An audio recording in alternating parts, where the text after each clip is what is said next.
Good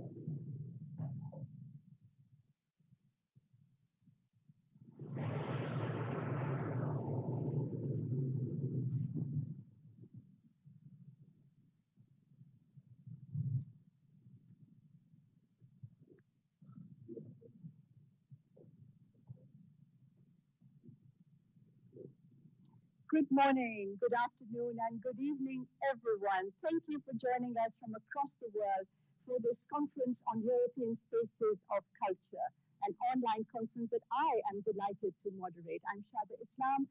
I'm an EU commentator, independent analyst based here in Brussels, and I'll be moderating this conversation on taking EU cultural relations to the next level. We will be looking at the achievements of the Preparatory Action, which brought together 6 pilot projects from across the world in Mongolia, Sri Lanka, Ethiopia, USA, and the regions of West Africa and Central America, European Spaces of Culture. So what have these innovative models of cultural collaboration identified? How do these projects contribute to delivering the EU strategy on international cultural relations?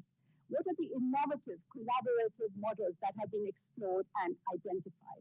And how does its new spirit of dialogue actually work in practice? The project is implemented by EUNIC, the EU National Institutes for Culture, in collaboration with the European External Action Service and the European Commission's Directorate General for Education, Youth, Sport and Culture. Once again, welcome to this interesting and informative day with me, Shaba Islam. Some housekeeping rules for you. The conference has 3 main parts. There's an opening panel that I will be moderating that will bring together collaborators of EUNIC and project leaders and experts to talk about how to take this conversation on EU cultural relations to the next level.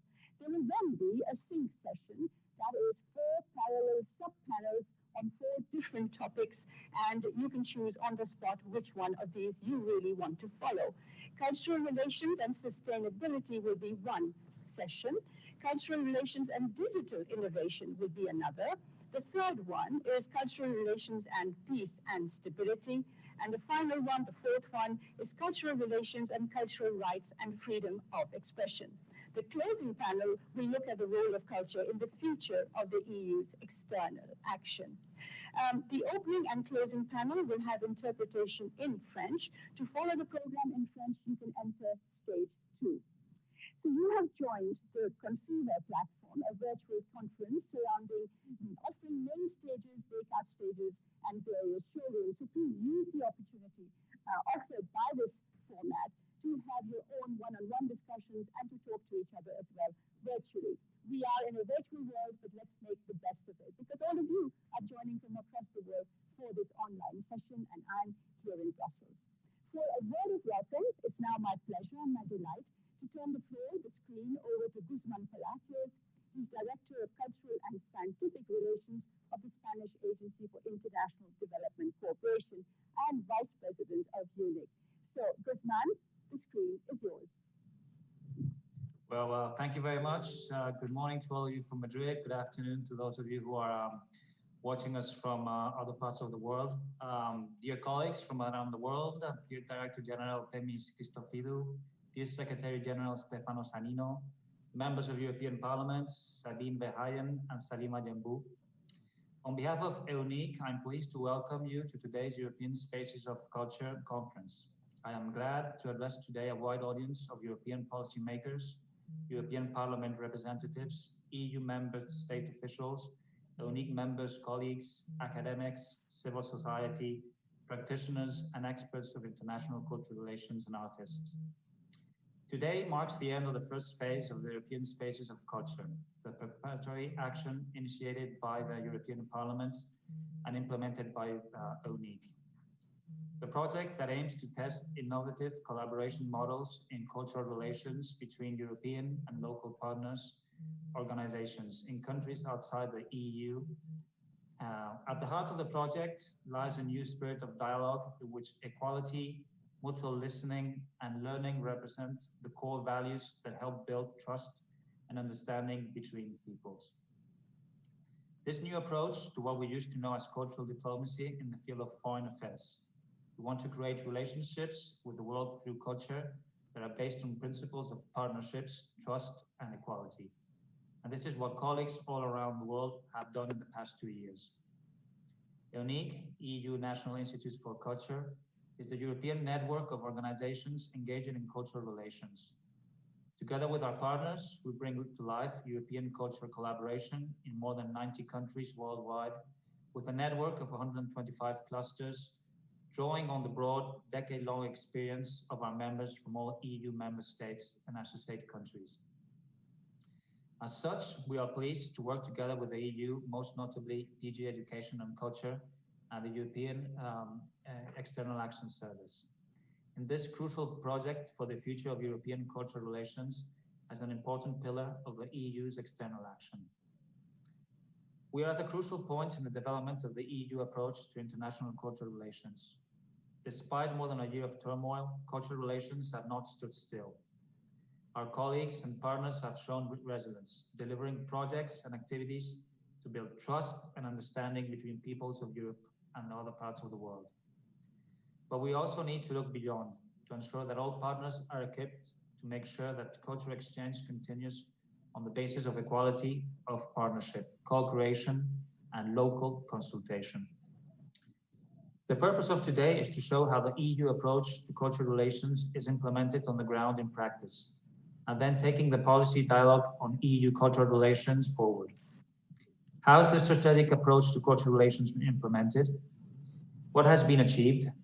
How is this innovative? How did the different partners collaborate in the framework of their projects? And how does this help us forward in shaping the EU strategy for international cultural relations? These questions and the recommendations will be on the agenda of the next few hours. In European spaces of culture, we have seen 6 pilot projects running for just over a year in Mongolia, Sri Lanka, Ethiopia, West Africa, Central America, and the USA.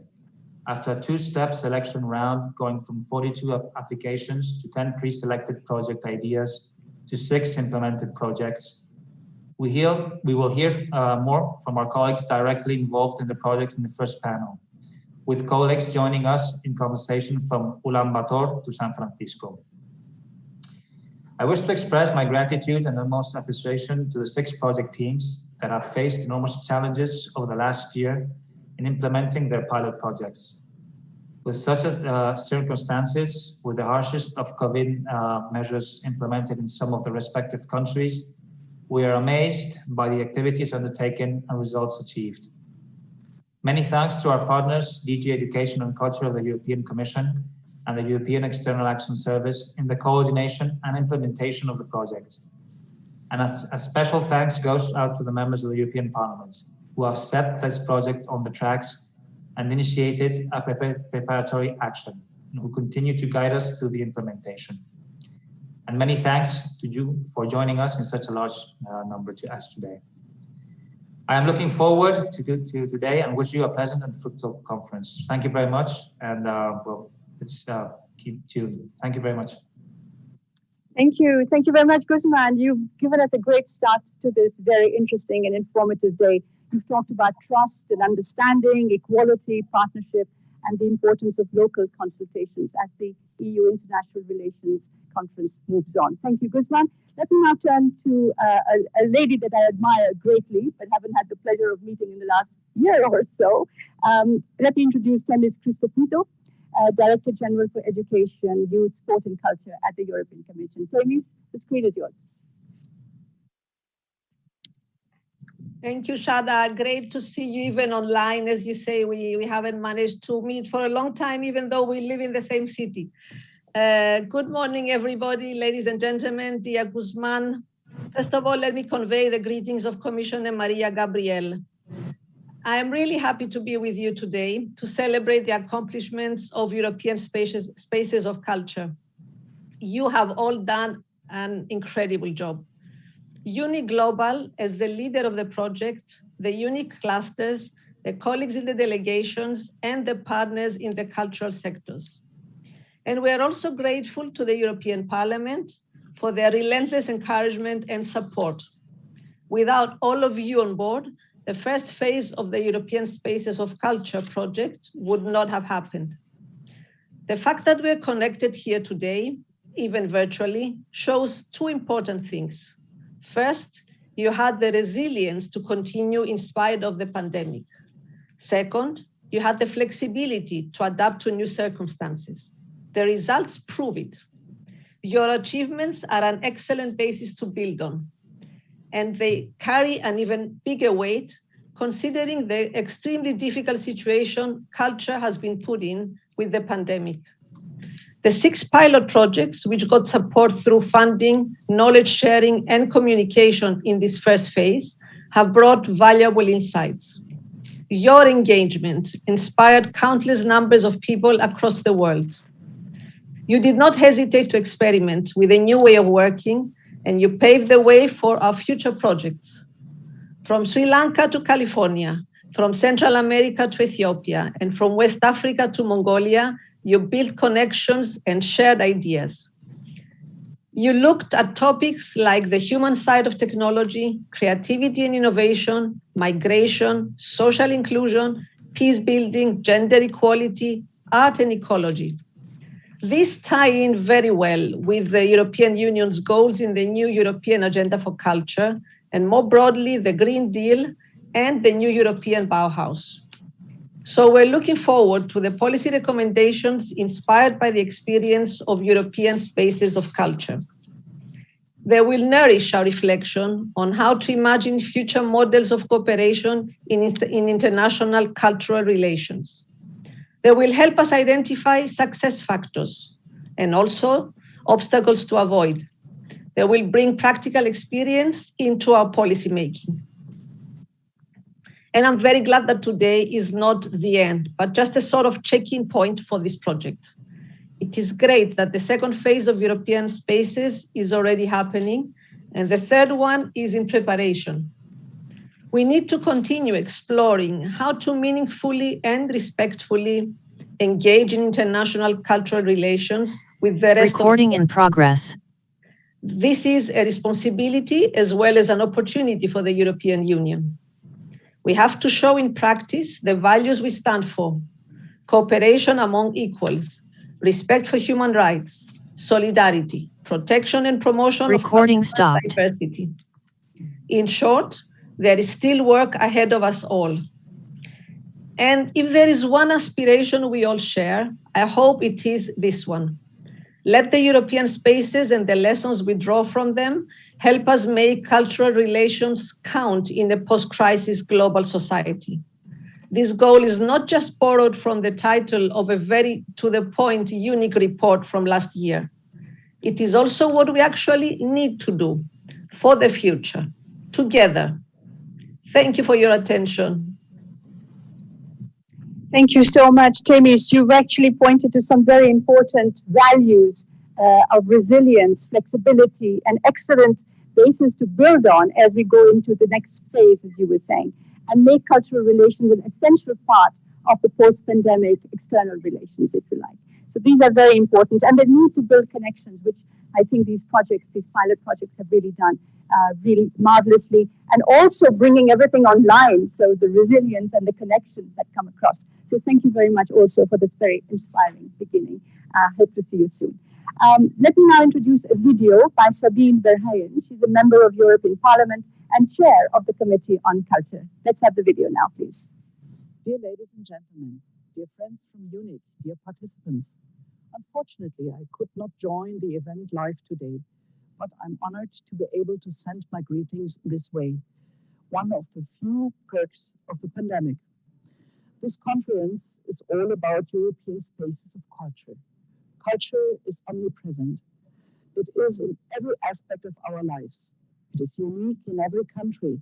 It distinguishes us from each other, but culture makes us special. At the same time, it connects us.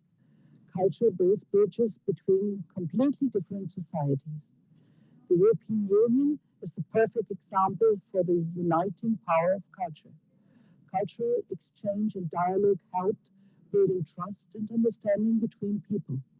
Although we are very different, we are still united as Europeans. So why should we focus on cultural dialogue only within the EU? This is the main idea behind European Spaces of Culture. It fosters innovative collaboration models in cultural relations between European and local partner organizations in countries outside the EU. Originally, European Spaces of Culture was initiated by the European Parliament as a preparatory action. As it was successful, the European Commission then attributed the project to EUNIC, where it continues to thrive since. The project is an important aspect of the EU strategy for international cultural relations.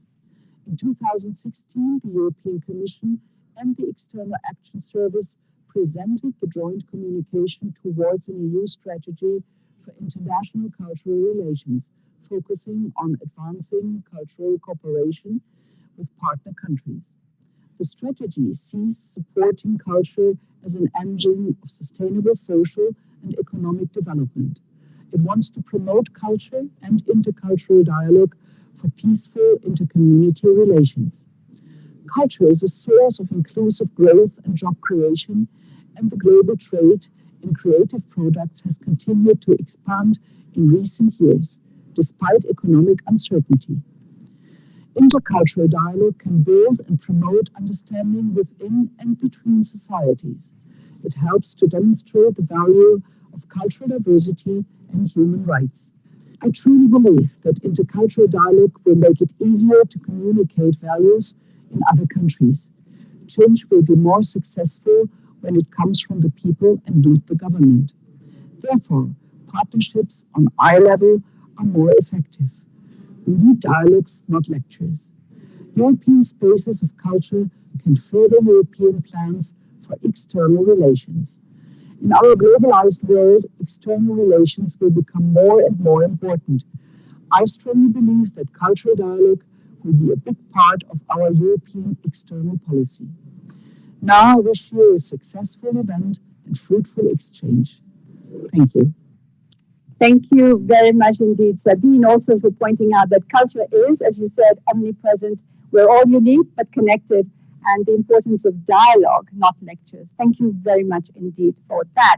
It's my pleasure now to start the opening panel of this conference. We'll be really talking about how to take cultural relations to the next level. And to join us from across the world are pilot projects leaders, EU delegations, and EUNIC colleagues. And they will talk about the innovative collaboration models that I talked about earlier. So how was co-creation really practiced with all partners involved, local and international?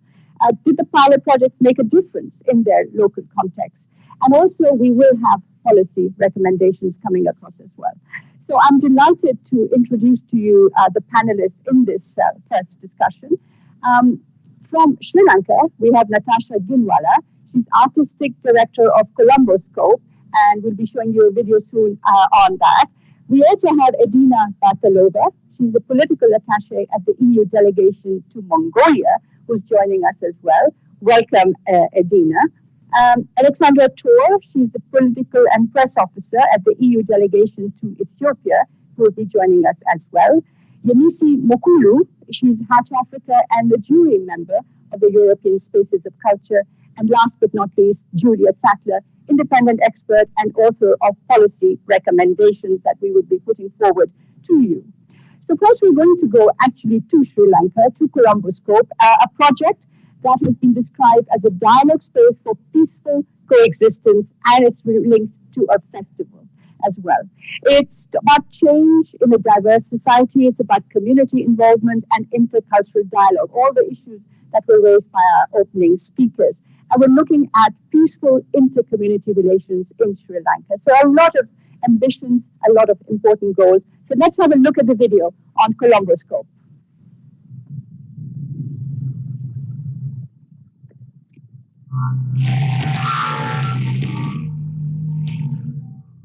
EUNIC's European Houses of Culture grant has enabled the interdisciplinary initiative For Media Collective to organize artistic exchanges between cultural practitioners from Europe and South Asia through a year of pandemic challenges leading up to the Colombo Scope Festival.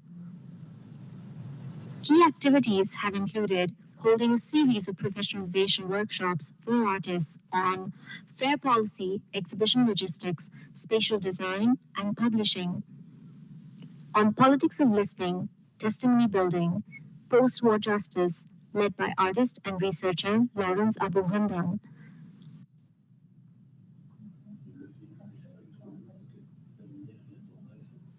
Qu'est-ce que je dois faire? Ah. On self-publishing, remaking, and artist books with Berlin-based artist Jason Dodge.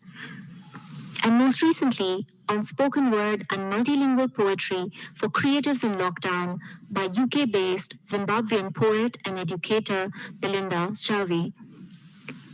Fold has created a distinctive visual identity, collaborated on a trilingual title font design, and built a user-friendly web interface that launches the festival's digital commissions, online radio, residencies, as well as on-site activities. The digital series Held Apart Together was launched in the early period of lockdown and curfews to release a series of social media commissions, artistic dispatches using sound, text, film, and meme culture. European and Sri Lankan artists engaged in virtual dialogues through Columboscope's Artist Encounters, sharing insights on the process, social context, and ongoing projects to be showcased at the festival.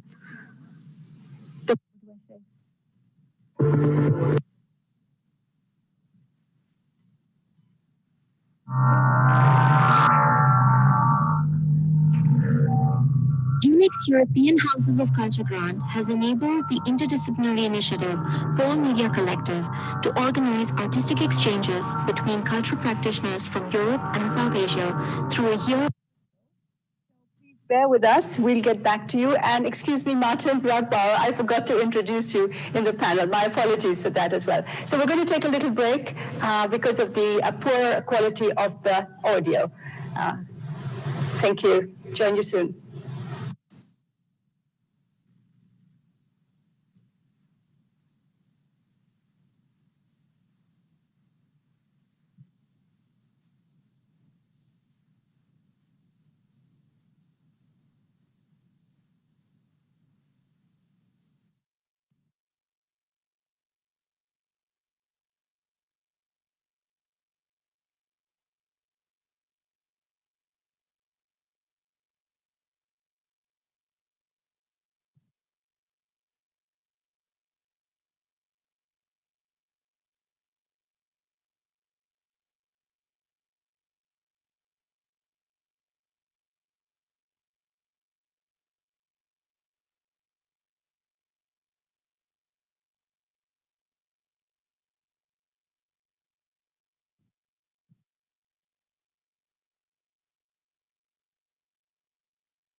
Hi,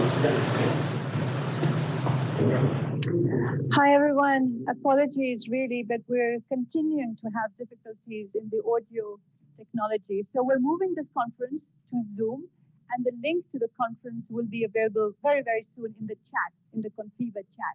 So please look out for it, click on it, and let's move on to Zoom. And I'll see you there in a couple of minutes. Thank you very much indeed. And once again, apologies for the inconvenience.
Hello, everyone. Hello, everyone. Welcome back. Welcome to the Zoom link, and thanks for joining us. Apologies once again for the technical hitch, but it's lovely when technology can get you back on your feet again, and we can continue this very important panel discussion. So, Natasha, you're joining us from Sri Lanka, and you're going to talk about Colomboscope, the festival, right? So, just give us a little bit of a context in Sri Lanka under which the Colomboscope project was developed and how it's helped to create resilience and to bring diverse communities together. The screen's yours, Natasha. Good day, everybody. Thank you so much for this invitation. And I'm speaking on behalf of our team here, so in the plural, really. In these volatile and disquieting times that we are going through, Colomboscope's initiatives under the festival umbrella, Language is Migrant, foreground the conditions in which mobility and itinerant forms of being in the world foster a common language of belonging, liberatory impulses, and freewheeling exchange beyond the grip of nationalism, religious intolerance, and ethnic division. As the poet Ocean Vuong urges, you are a participant in the future of language. Pursuant of this logic, we examine the ways in which our platform may remain generous, broadening spaces of affinity and participatory modes of cultural expression. We have learned to see that what goes on in our subtropical backyard remains linked to the backyards of many other places, all the way to where you are seated. And so the encounters between a circle of artistic minds contains kernels of ideas and possibilities at multiple scales that have been disseminated carefully over the past 2 years. And this includes when we were preparing also for this major application and opportunity. the tasks of cultural institutions, especially those taking on decentralized approaches and community roles, has become even more vital since we became part of this inaugural journey of EUNIC Houses of Culture, now European Spaces of Culture. It is our firm belief that a horizontal style of working with a cross-section of cultural stakeholders in Sri Lanka and Europe has enabled the collective imagination to surge forward without fear in plotting scenarios of emancipatory and daring pathways, while also grounded in the present struggles towards social justice and trust building. For decades through the Civil War, cultural collaboration was heavily restricted and even surveilled. Hence, there is the huge responsibility to ensure that current generations here not only have formal access to the international terrains of cultural effervescence, but also that their refreshing and resilient positionalities are well reflected in global dialogues. Like this island that includes a biogeography ranging from wetlands to rainforest, we remain conscious of what it means to engage with its centuries-old diversity while conceiving livable cultural ecologies for the coming future. An aspect of Columbuscope's continued work rests on the lived experience of artists belonging to minority groups, and lasting experiences of displacement remain legible and continually narrated in the face of systemic erasure. On the question of why it makes sense to work with the EU, to interject with a biographical detail, I've been living between Europe and South Asia for the past decade. And through this intercrossing, as an insider-outsider, engaged with large-scale and non-profit institutional models, one has the possibility to comprehend the transformative impact of pioneering cultural platforms, as well as how long-drawn colonial legacies create blind spots in the codes of cultural diplomacy.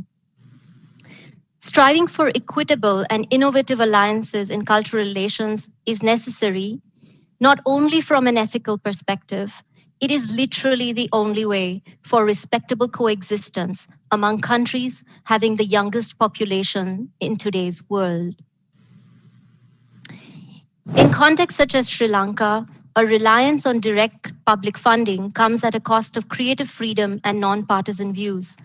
Contemporary, genre-defying, and experimental platforms such as ours align with European perspectives on the multifaceted role of contemporary culture as bearing a visionary and socially responsive role in the daily life of networked societies. There has been a proactive collaboration with EUNIC, global and locally grounded, since the inception of this festival 7 years ago. And furthermore, concrete steps have been taken to ensure local ownership and capacity building for this model. Our commitment lies in consciously developing networks with similar cultural organizations as ours across South Asia as well as the EU.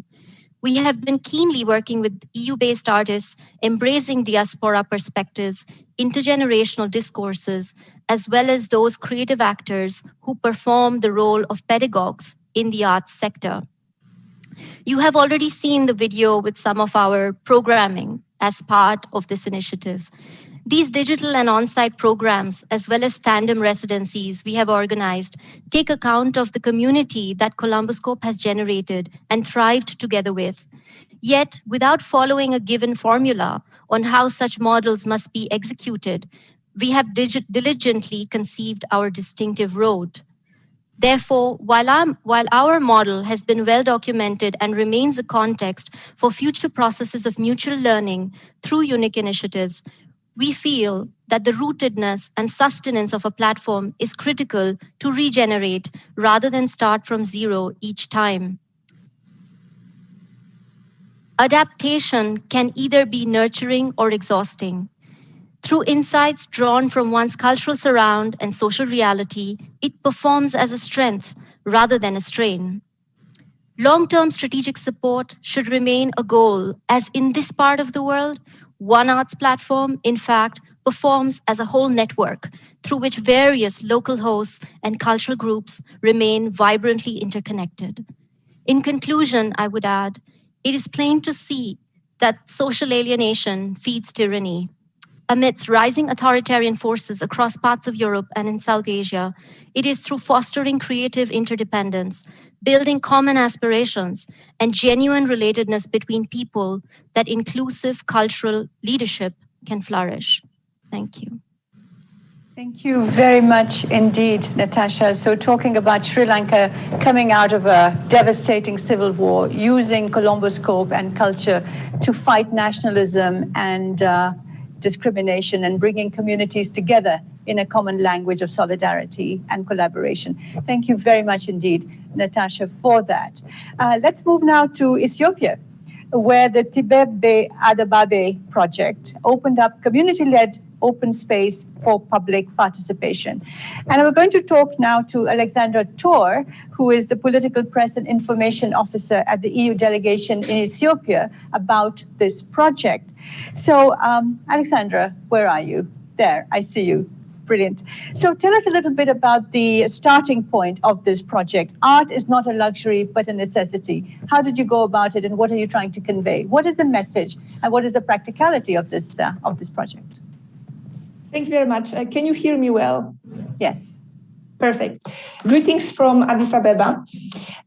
So yes, as you said, the starting point of our project was kind of to put art, to make art be more accessible. We had two main objectives of the project. One was inclusiveness and another was raising awareness. And indeed, this was to change the perception of art from luxury, something exclusive, to something easily accessible, something that people can stumble upon when they walk on the streets, during their everyday life. And this is specifically important in Ethiopia, or even more in Addis Ababa, because when we were designing the project together with our local partners, we identified as one of the challenges the fact that we had very little local participation in the cultural projects run by Western cultural centers. So we thought, okay, that this means that we are doing something wrong, that we are creating this perception of culture of something as something exclusive, something that is not owned by everyone, and this is how we wanted to change it. So this is why the whole idea of putting art on the streets came from. And another objective was raising awareness, and this is also very connected with necessity, because we figured out that culture is a very good notion of knowledge, because through culture, through art, we can reach way broader audience to talk about, to raise awareness on very complex issues. In our case, it was migration, experience of migration. But the whole idea was that, okay, we have some important messages about sustainable development to convey. And usually conferences or lectures are not that, not that attractive, especially for younger people. And what is more attractive way to convey this knowledge through art? So this was this idea. Thanks. Thank you very much indeed. So I was wondering, what was the first one challenge that you faced, Alexandra? You said it was important to make this an inclusive project rather than an exclusive one. So what was the one challenge you faced, and how did you overcome it? I mean, so basically let's talk about pre-COVID perspective. So our challenge was that most of our cultural projects were taking place inside the cultural institutes, which are usually in the buildings or behind some gates. So this is why we overcame it by putting art on the streets. That, of course, sometimes wasn't that easy, because we had to also convince the local authorities to allow that. And then, of course, the whole pandemics come as of course, we were very, very afraid how will it look like, this inclusiveness of our project, if we had to put a lot of our activities online. But in the end, it worked very well, thanks to our amazing local team, who really took very strong ownership of the project and ensure that it will still be inclusive and reaching broad audience, even though a lot of activities were taking place online. Great. Thank you so much, Alexandra. So really putting art out there in everyday life, taking it from within the hallowed halls of culture, as it were, putting it with people, bringing it into the street and giving ownership to everyone. So very important part of this project. Let's now move to the grid. And that is also very unique and unusual, and I should say inspiring, because it's a combination of technology and art, and to create a human-centered approach to technology and relevant links between the worlds of art and innovation and technology. So let's have the video now of the grid.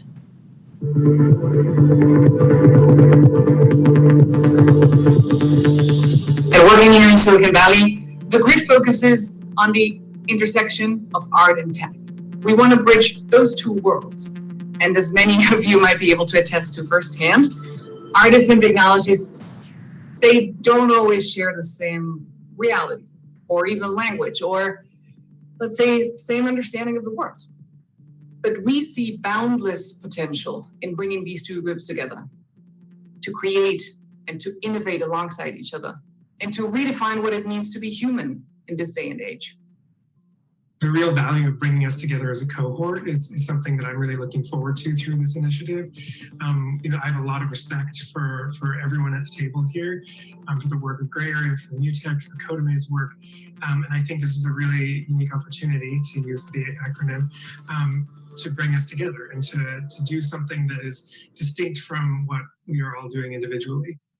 We do actually want to go into a process of mutual listening and learning, and into a spirit of dialogue, and then come up together with activities and initiatives that make sense in a certain environment and context.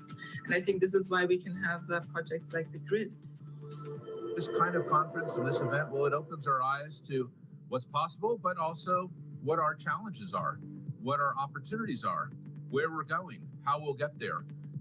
And over the last couple of years, we've seen a drastic shift in how citizens around the world experience their relationship to technology. Silicon Valley's a universally lauded mantra to move fast and break things has run its course. Addressing the crisis in technology, it starts with having different perspectives and reducing your blind spots.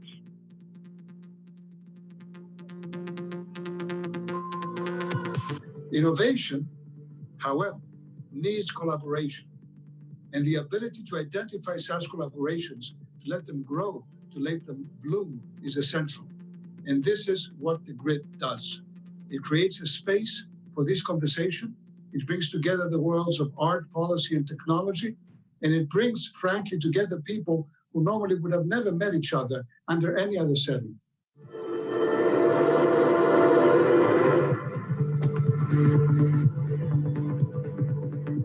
Great.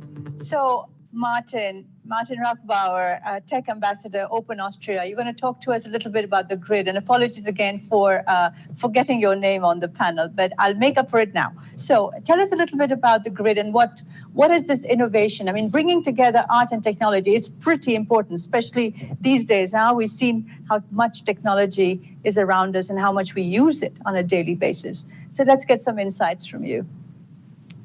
Well, thank you so much for the opportunity to talk a little bit about our project.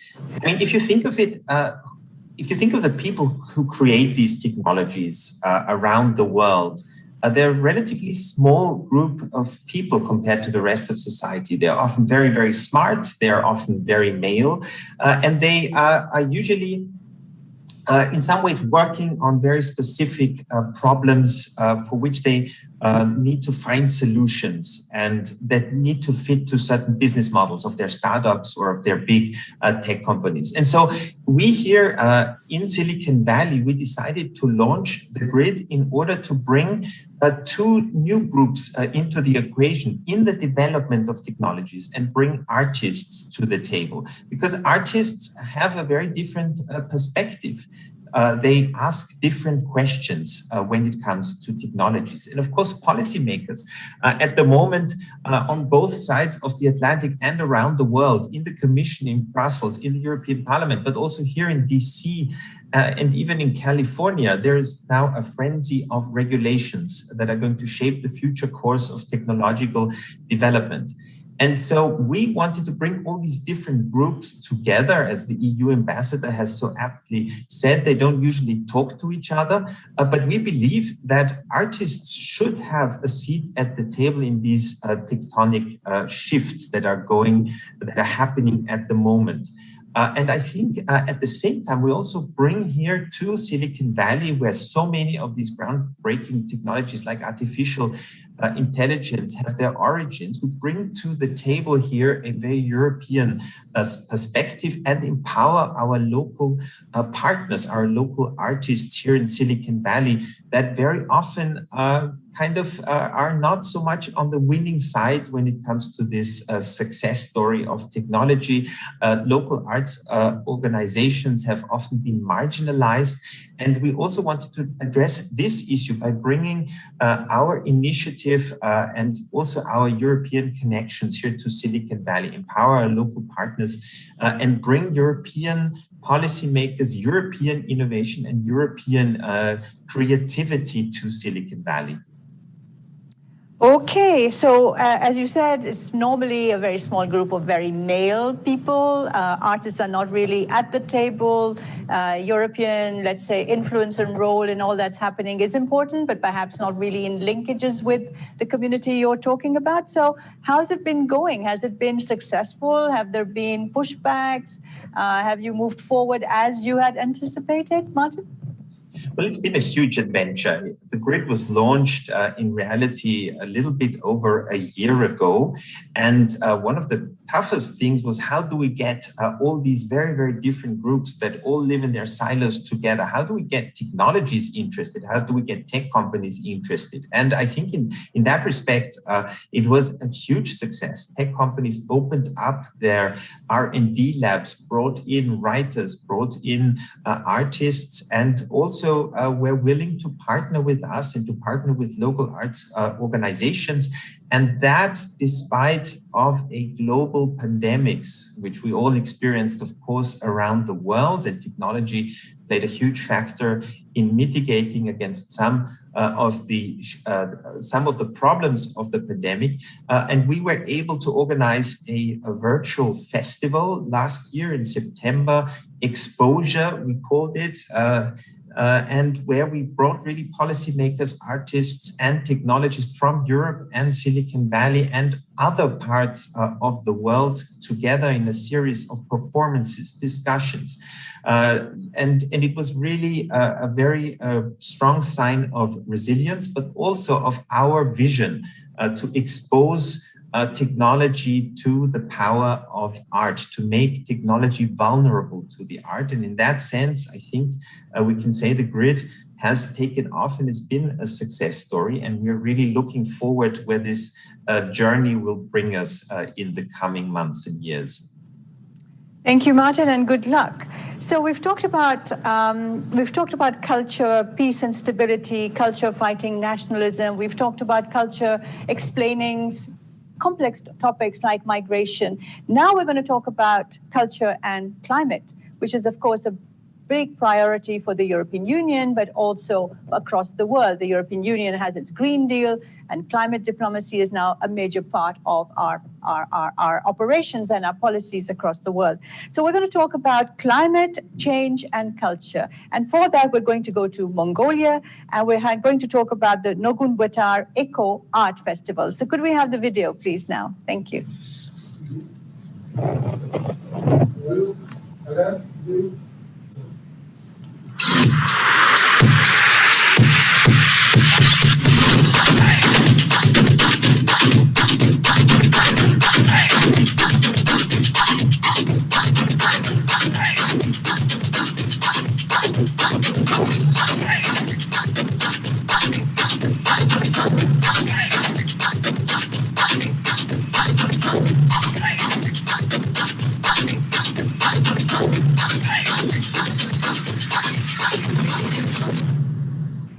In Mongolia, we have a small but very lively European community. Besides the European embassies present in Ulaanbaatar, there are two cultural institutes, the Alliance Française and the Goethe Institute.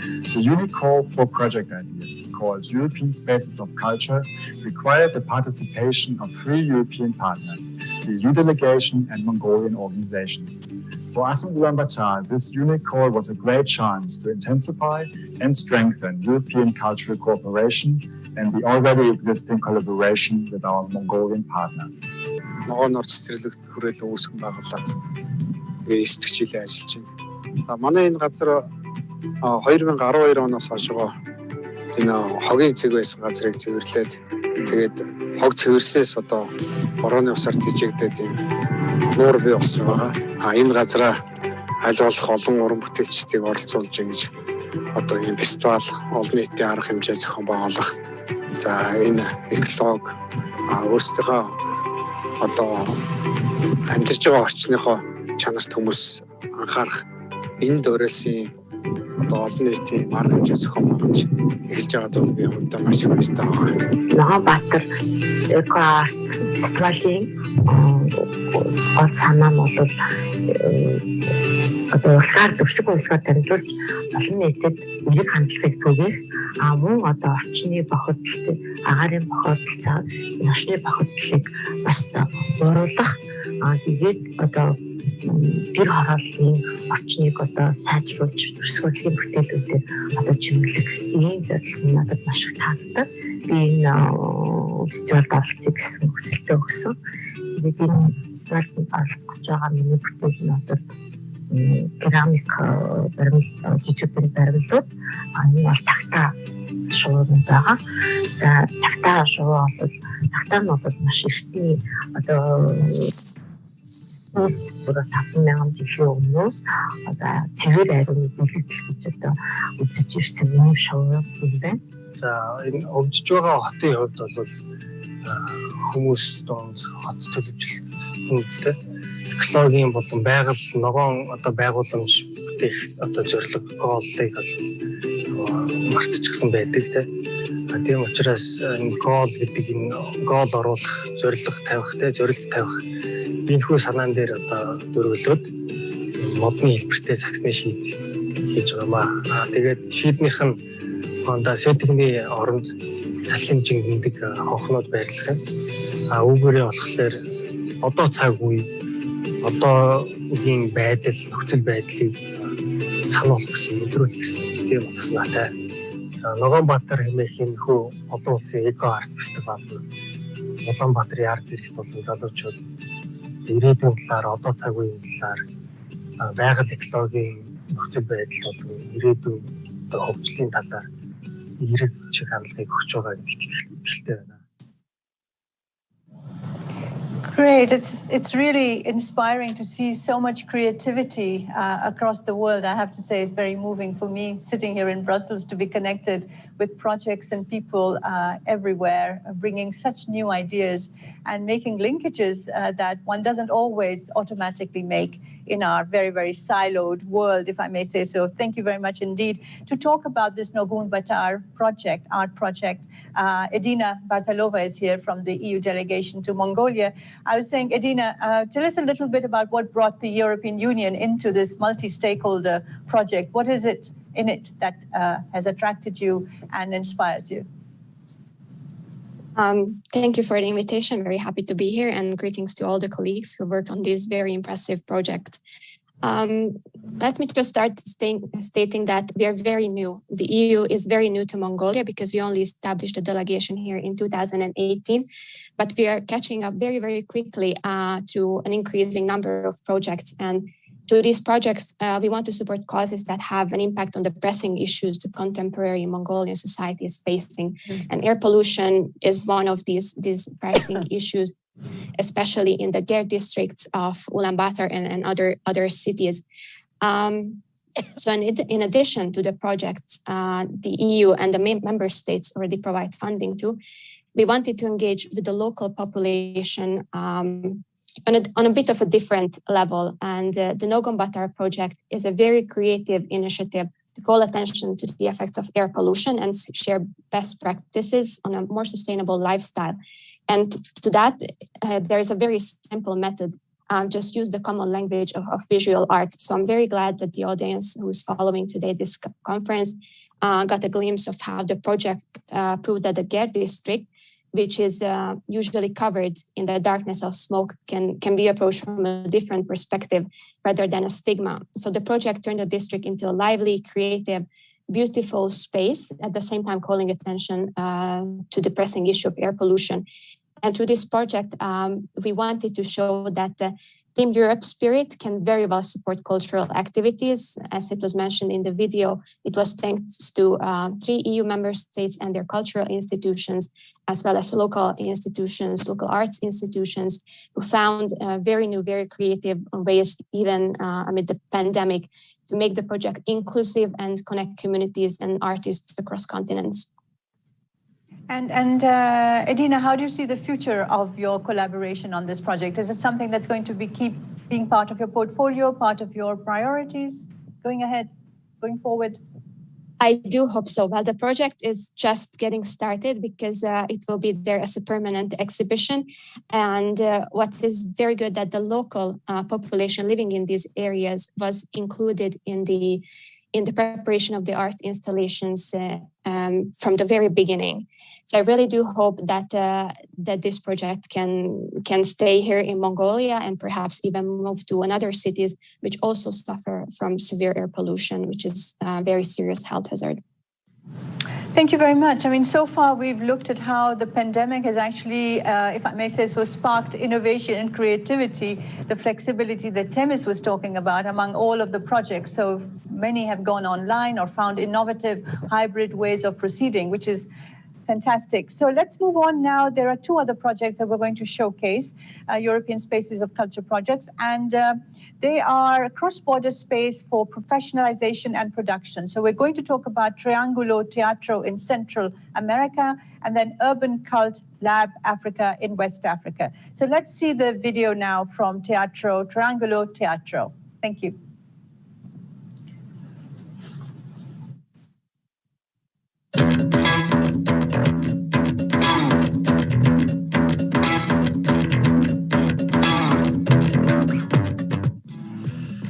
Hola a todos los amigos de Centroamérica, mi nombre es Antonio Rojano, soy dramaturgo.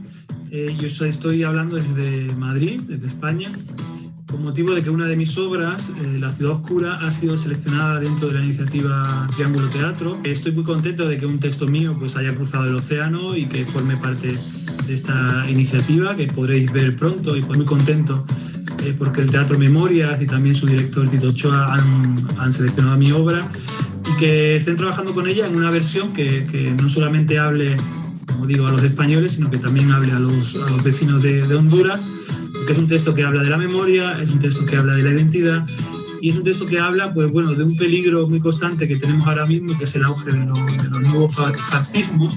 Y yo creo que eso es algo históricamente también relacionado con el devenir de Centroamérica respecto al mundo político. Entonces creo que es un texto que puede dialogar con España, pero que también puede dialogar con las realidades centroamericanas. Así que estoy muy contento y también para mí es una satisfacción enorme el hecho de que una obra mía pueda verse fuera de España y que pueda prestar el interés de un público muy diverso. Y porque bueno, estas actividades sigan ocurriendo y que a pesar de que estemos viviendo un mundo pandémico, pues podamos estar cerca, aunque en apariencia estemos lejos. Así que os mando un abrazo a todos y espero que estéis bien. Hola, muy buenas. Mi nombre es Tomás Afán Muñoz y soy el autor de la obra Pim Pam Clown, la guerra de los payasos. Un texto de humor que se mueve en el territorio de la comedia y que trata el tema de la guerra, pero lo hace desde la mirada de los payasos, de los clowns. Una mirada que creo que puede aportar una ingenuidad valiosa a la hora de analizar algo tan dramático como es la guerra. Pues nada, comentaros que estoy muy honrado de que esta obra haya sido seleccionada en el proyecto Teatro Triángulo, en el que se crean sinergias de un lado y del otro del océano. Y me parece maravilloso que existan este tipo de iniciativas que hacen que confluyan las creatividades europeas con las latinoamericanas. La delegación de la Unión Europea en El Salvador apoyó decididamente el proyecto Triángulo Teatro, convencida de que la cooperación, el diálogo y la movilidad entre artistas de Centroamérica y actores europeos en la región es un aspecto clave del diálogo intercultural. Triángulo Teatro fue un excelente canal para divulgar obras de arte y productos culturales entre El Salvador, Guatemala y Honduras, logrando difundir ideas novedosas, establecer vínculos directos e indirectos y favorecer la innovación. Pienso que Triángulo Teatro ha conseguido reforzar la cooperación cultural con los socios de la Unión Europea y facilitar la apertura de los espacios culturales europeos y centroamericanos hacia una verdadera diplomacia cultural entre nuestras regiones. El proyecto tuvo tres ejes fundamentales. Por una parte, ser un recorrido histórico por las mujeres que escribieron dramaturgia previa a nosotras. Por otra parte, era ponernos en contacto con las mujeres de diferentes generaciones que constituimos el proyecto y hablar, crear un diálogo, un encuentro sobre los temas y las necesidades discursivas que tenemos en este momento en la escena centroamericana. Y por otra parte, era proveernos de un material técnico, teórico, práctico, para escribir y fortalecer nuestra práctica escénica a través de la producción de textos teatrales escritos por nosotras, escritos por mujeres. Triángulo Teatro es un proyecto teatral donde le hemos dado mucha importancia a la idea de generar redes, un cruce de caminos teatral en donde se encuentran las compañías de teatro de diferentes países centroamericanos con autores y autoras de otro continente, Europa, y a su vez con público de todas las partes del mundo. Este enfoque regional, entendido como un valor añadido, nos recuerda la importancia de la creación de redes y alianzas en el trabajo cultural. Y es que sin el apoyo de los 14 socios del proyecto, entre delegaciones de la Unión Europea, socios locales y centros culturales europeos, habría sido imposible enfrentar los retos que nos encontramos durante el proyecto. Y el problema, todos ustedes lo conocen. Un proyecto que se basaba en encontrarnos, en estar cerca los unos de los otros en una sala teatral, compartiendo historias, se volvió algo completamente imposible. Las restricciones de la COVID-19 nos obligaron, como a todos y a todas, a buscar soluciones tecnológicas que nos permitieran mantener la distancia social, pero no perder la cercanía. Webinars, encuentros con los autores y autoras, jornadas de formación, todo se volvió virtual. Lo que en un principio era un hándicap se convirtió finalmente en una ventaja, que nos permitió en la primera semana de nuestro festival virtual tener más de 4.500 visitas en nuestra plataforma y cerca de 2.200 reproducciones de los vídeos.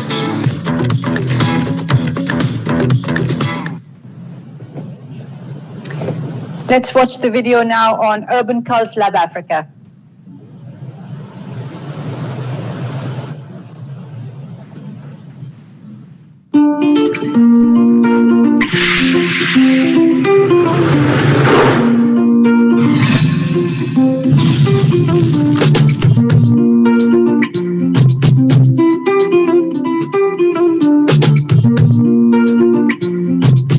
Le projet Urban Cult Lab Africa a favorisé le rapprochement entre les domaines de la culture et du numérique. Il a notamment permis de valoriser, par le biais de plateformes digitales qui sont en cours de constitution, le patrimoine immatériel, musical et mémoriel de plusieurs pays africains. Il a enfin appuyé les dynamiques collaboratives, le métissage, les circulations culturelles et artistiques entre l'Afrique, les Caraïbes et l'Europe. Le projet Urban Cult Lab Africa a permis de renforcer le lien entre les acteurs du numérique que sont les Fab Labs de la sous-région et les acteurs culturels, les différents acteurs culturels qui ont contribué à ce projet.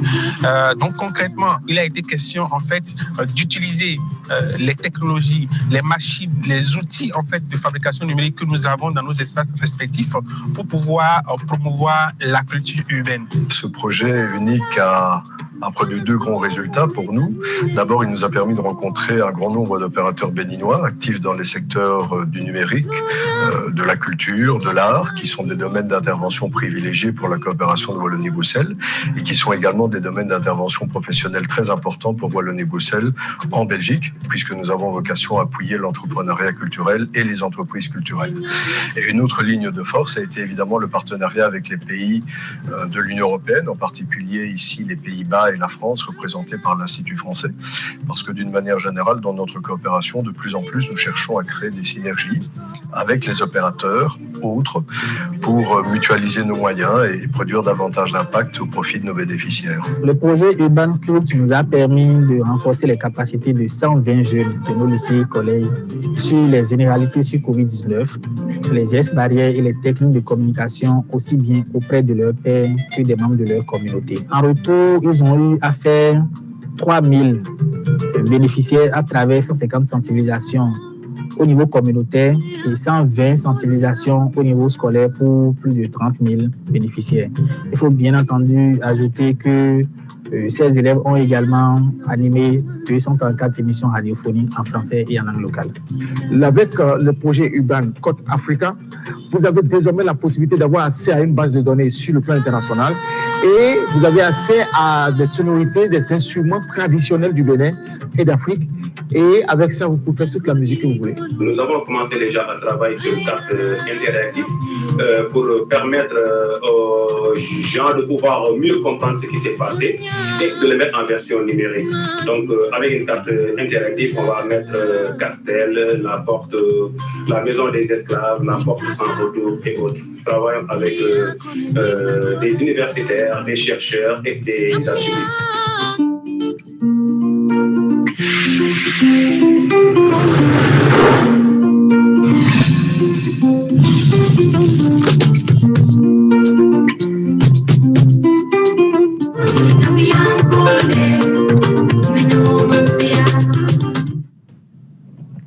So we've just seen two very inspiring projects as well. And I'm sure all of you are just as amazed and as intrigued as I am on how in these very difficult and challenging times of the pandemic and everyone going digital and using technology, how much creativity, in fact, and new thinking has actually been sparked by the pandemic and the challenges we're living through. I'm sure all of you are as fascinated by these different projects dealing with such different priorities and concerns, climate change, peace and stability, fighting nationalism, bringing people together in very, very, let's say, polarized societies. So amazing stuff happening out there. And I feel really privileged to be part of this conversation.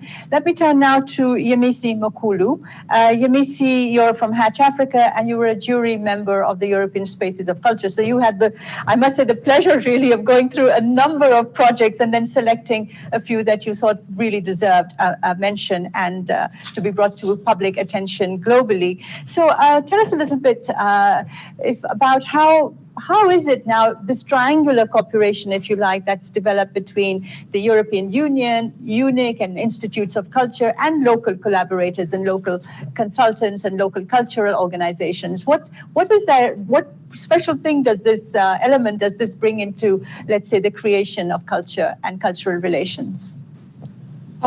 Can you just tell me if you can hear me okay? Because I've been having some problems. I can hear you okay. Thank you so much. That's wonderful. Much. But firstly, before I answer, I just wanted to say how inspiring all those projects are. And they've absolutely taken our aspirations to a level that we couldn't even imagine. But in response, we wanted to select a range of projects that enabled us to really explore the breadth of partnership in terms of format, platform geographies, interaction, audiences, and outcomes. So not just the artistic outcome, but actually the process as well. So it's been really inspiring for us to see these projects come to pass. And, we're really truly grateful for all of the in-country project delivery teams and the EUNIC global team, all the funders and partners that have had to pivot and respond to the call in terms of delivering in these unprecedented times that we're in. It's been really amazing. Thank you very much indeed. And when you were making your selection, was it very, very difficult, you may see? Was it very, very difficult to make a selection given the variety that was there and the talent that was on display? Well, it wasn't so much difficult as the fact that we wanted to select them all. So we were so impressed with, there was such a high caliber of submissions, and I think the clarity and the basically every team member seemed to wanted to provide the same change that we wanted. Once we did select the final 10, which then whittled down to the final 5, there seemed to be very shared vision amongst everybody. It was quite interesting, actually, that when we were even hothousing the ideas, there was a point where we had to change the title from Houses of Culture to Spaces of Culture to really show the spirit of inclusivity everybody shared. So the difficulty, we were able to come up with criteria in order to select the final projects, which were mostly based on technical, how we could it was mostly based on how different they were, but a lot of the projects made it difficult for us because everyone had the same vision and they did share the same philosophy and ethos. I can imagine. Thank you very much, Emesi. Let me turn now to Julia Sattler. So, Julia, you have first-hand experience with European Spaces of Culture, former director of Goethe Institute in Ethiopia, and also a key figure because of that in the early stages of the project. You've worked with EUNIC in researching and interviewing project participants, and you are making some recommendations. So, Julia, let's turn to you to get some recommendations about how to move forward. What you've learned, lessons learned. Thanks, Shada, and a good morning to everyone from London. I have indeed the pleasure to present to you now a summary of the policy recommendations. And these recommendations come directly from the experience and the learnings from these 6 very impressive pilot projects of European Spaces of Culture. I had the chance, so how did these policy recommendations come into being? I had the chance to talk with altogether 19 stakeholders from the 6 European Spaces of Culture projects. And then 2 weeks ago, the draft policy recommendations were discussed with several participants of European Spaces of Culture in a pre-conference. And this is how they came into being. Robert, could you move on the slide, please, to the next one already? One major finding was that there is generally little communication about this new EU strategy for international cultural relations, together with a lack of clarity what this cultural relations approach entails. Allow me briefly to sketch the difference between cultural relations and cultural diplomacy. Both approaches exist alongside of each other. Both want to enable cultural encounters with the aim to reach understanding between peoples. Cultural diplomacy wants to achieve understanding by showcasing, promoting, and explaining one's own culture, for example, through a film festival, an exhibition, a talk, a training. That is the picture with the people clapping. They like what they see and what they experience, but there is not necessarily an exchange. In cultural diplomacy, cultural content is generally used to support specific interests, for example, foreign policy objectives, economic interests, etc. Cultural relations, in contrast, rather take place at arm's length from government. Some people even speak about the absence of government in cultural relations. Understanding is here achieved through collaboration and co-creation. Cultural content is not planned anymore somewhere in headquarters, but is deeply rooted in a local context and as a result of different partners, here European partners and local partner organizations, working together in a mutually beneficial relationship. I'm pointing out these differences because the EU strategy is on cultural relations, and my recommendations refer to this approach. The policy recommendations report lists various successes and challenges of the first cohort of European Spaces of Culture. I'm not presenting them all, but just want to highlight a few. The 6 pilot projects took place in Benin, Central America, Ethiopia, Mongolia, Sri Lanka, and USA, and they were all very different, as you have seen, with regards to topics and the models of collaboration. But I think this is already a sign of success. the fact that the teams of EU delegations, EUNIC members, and local partner organizations had the freedom and flexibility to design their projects based on local needs and opportunities. The projects received recognition. 5 of the pilot projects managed to secure substantial additional funding, between 50 and 120% of the original budget provided by EUNIC. And last but not least, all 6 projects could be realized even under the completely changed conditions of the pandemic, because the teams were able to adapt quickly. But the conversations with the different stakeholders also highlighted some challenges which should be improved for future European spaces of culture. And I think they are all connected with one overarching challenge, that these intercultural and multi-institutional big collaborations that are at the heart of every European Spaces of Culture project are by nature very complex. And that the different objectives and needs in such big collaborations need to be addressed so that there's no misunderstanding. So now coming to the policy recommendations. I've accumulated altogether 9 main policy recommendations with several corresponding recommendations to strengthen international cultural relations through European spaces of culture. Today, I would like to highlight 5 of the main recommendations. The first one is take the lead in international cultural relations. The EU, with its 27 member states, has an unprecedented network of cultural connections into civil societies worldwide and unparalleled expertise in enabling cultural encounters and exchange. If this network of knowledge, experience, and contacts is activated in a new model of collaboration, the EU should rightfully claim a leading role in cultural relations. Additionally, the cultural relations approach is strongly connected with Europe's principal values such as pluralism, democracy, inclusion, and equality, and provides the chance to make these values tangible in collaborations with different partners outside the EU.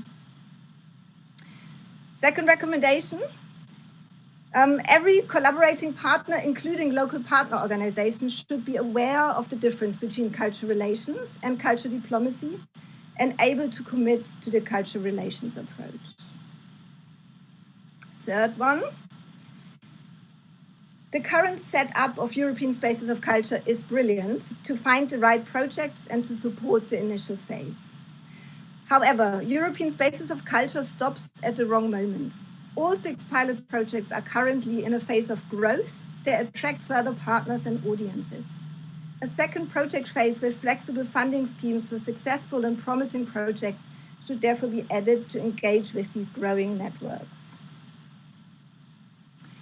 Number 4, this recommendation the recommendation is to transfer European Spaces of Culture from the pilot phase into a permanent tool in external relations. A bigger budget should also include expenditure for staff, as cultural relations rely on the ability of different partners to share their expertise and networks to create new connections, ideas, and solutions. But careful, staff members for these projects should come from within the participating organizations, as the forming of connections is based on internal knowledge and experience and cannot be easily outsourced to external project staff. And the 5th recommendation, projects in cultural relations don't work with set deliverables, but rather focus on relationships and processes that will lead to mutually beneficial outcomes. That's why new assessment criteria should be developed for European Spaces of Culture with regards to calls for proposals, selection methods, and project evaluations. Success should be refined based on participation, empowerment of local actors, sustainability, and co-creation. And there's one other recommendation. This is obviously to continue with European Spaces of Culture, as it provided a very good framework for the implementation of the EU strategy for international cultural relations. In the last part of my presentation, I would like to recommend a model for the future of European Spaces of Culture, a further development of the existing processes. So how to select the European Spaces of Culture? Defining of the most promising projects is not an easy task, because the projects are all developed in a local context and therefore very difficult to compare. European Spaces of Culture introduced a two-stages application process. The focus in the first phase is on the cultural relations approach. Thus, the project followed the guiding principles of European Spaces of Culture. The focus in the second phase is on the building of the collaboration between the next slide, please. So the building of the collaboration between EU delegations, EUNIC members, and local partner organizations. Because the effectiveness of the collaboration will ultimately decide on the impact of the project. Every European Spaces of Culture project should by default be co-led or even led by a local partner organization to avoid the risk that the funding partner has the bigger say in a project. There's a difference between a European collaborative project, like for example, the EU Film Festival, and the European Spaces of Culture project. Because in the latter, all stakeholders will have to commit to the EU strategy for international cultural relations. This also implies that the representatives of the different national culture institutes and embassies need to be released from certain institutional restrictions to be able to develop joint objectives together with the local partner organizations. The commitment of each party should be confirmed by the heads and directors of the participating institutions. This commitment includes dedicating human resources, including cultural relations, into job descriptions.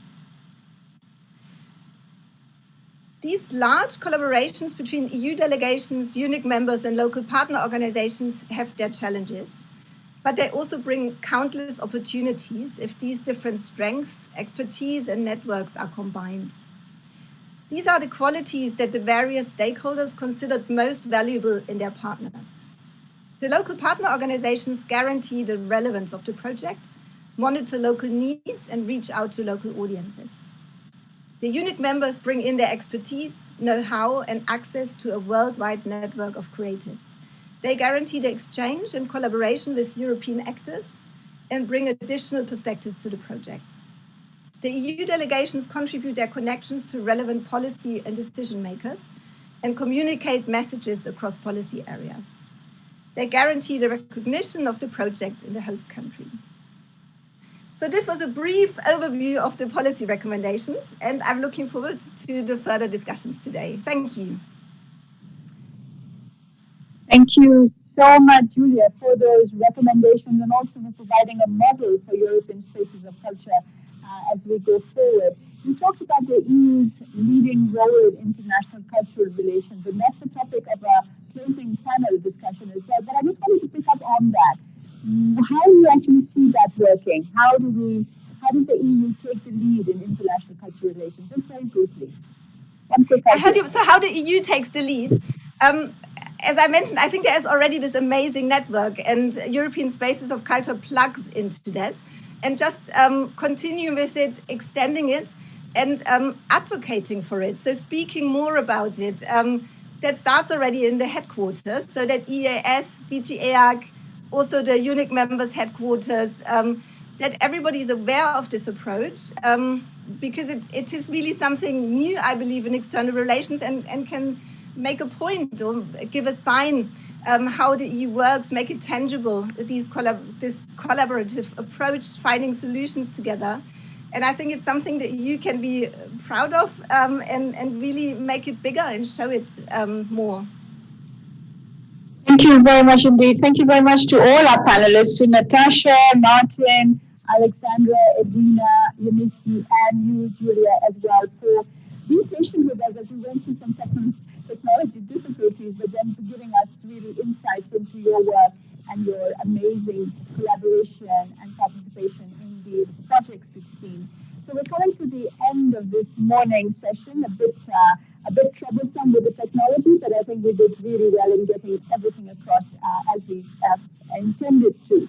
So after this short intermission, we will be going back to the Cofiva platform, and we will continue with the sync sessions. So you're invited to choose one of the rooms, the 4 rooms that you will find in the conference space, so that we repeat what they are: cultural relations and sustainability, cultural relations and digital innovation, cultural relations, peace and stability, cultural relations and freedom of expression. So all of the different projects that we've talked about have actually dealt with these topics and more. So to enter a sync session, you'll have to browse through the stages and then take your pick. And then I'll be moderating once again a final closing session panel on the role of culture in the future of EU external relations. So now be sure also to have a look at the virtual exhibition space that features more impressions of the European Spaces of Culture projects than we have seen so far, and you can find that in the showrooms of the conference platform.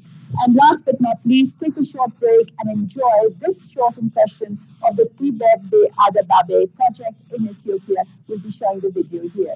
So grab a cup of coffee, a glass of water, some tea, sit down and have a look at this wonderful video, and then go around and have a look at the exhibition. Thank you all very much indeed for taking part in this first session. It's been really, really wonderful, and as I said, really inspiring to take part, even if it's virtually, in such a conversation, and to meet all our panelists online. Thank you very much indeed. See you soon. Have a good day.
ምቀት በደሉን ወዲያትያቸው አልፈለው ዛሬ መለፋደዱን አያውቅም ዘሬ ዛሬ ልጀምር ዛሬ ልቁረት አልክም የማያልፍ እውነትን ልምረት ዛሬ ልጀምር ዛሬ ልቁረት እነሳት እንጂ መውደቅ አልምረት ዛሬ ልጀምር ዛሬ ልቁረት አልክም የማያልፍ እውነትን ልምረት ዛሬ ልጀምር ዛሬ ልቁረት መነሳት እንጂ መውደቅ አልምረት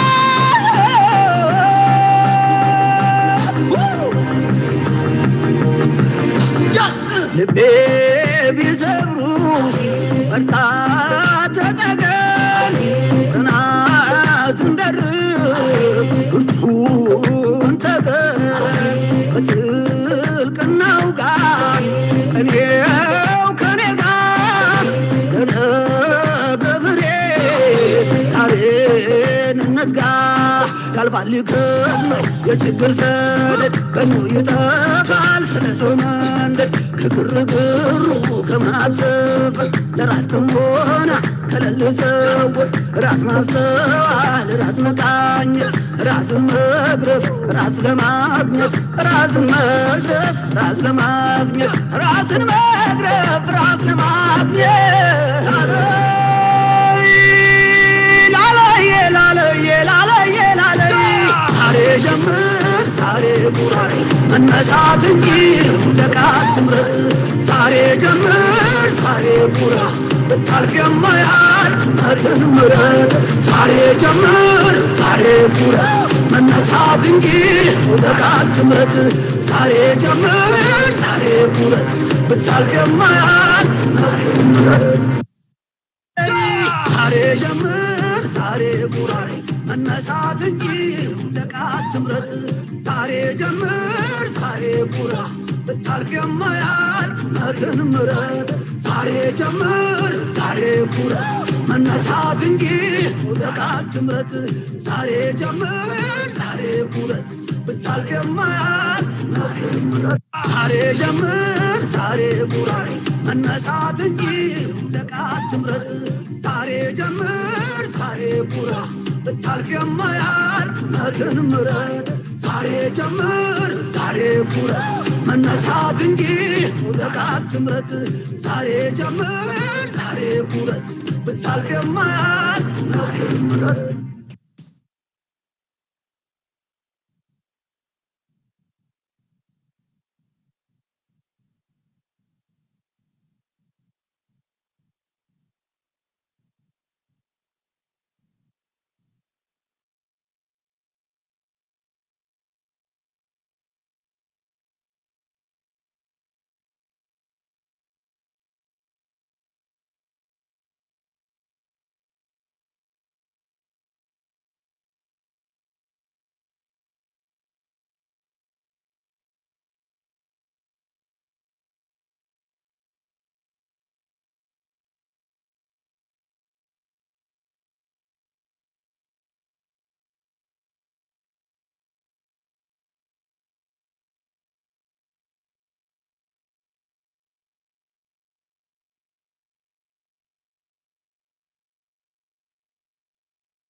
Yeah. It can be a little bit closer if you want. What do you think? Yeah. Yeah. Like this. Yeah, that's good. Yeah.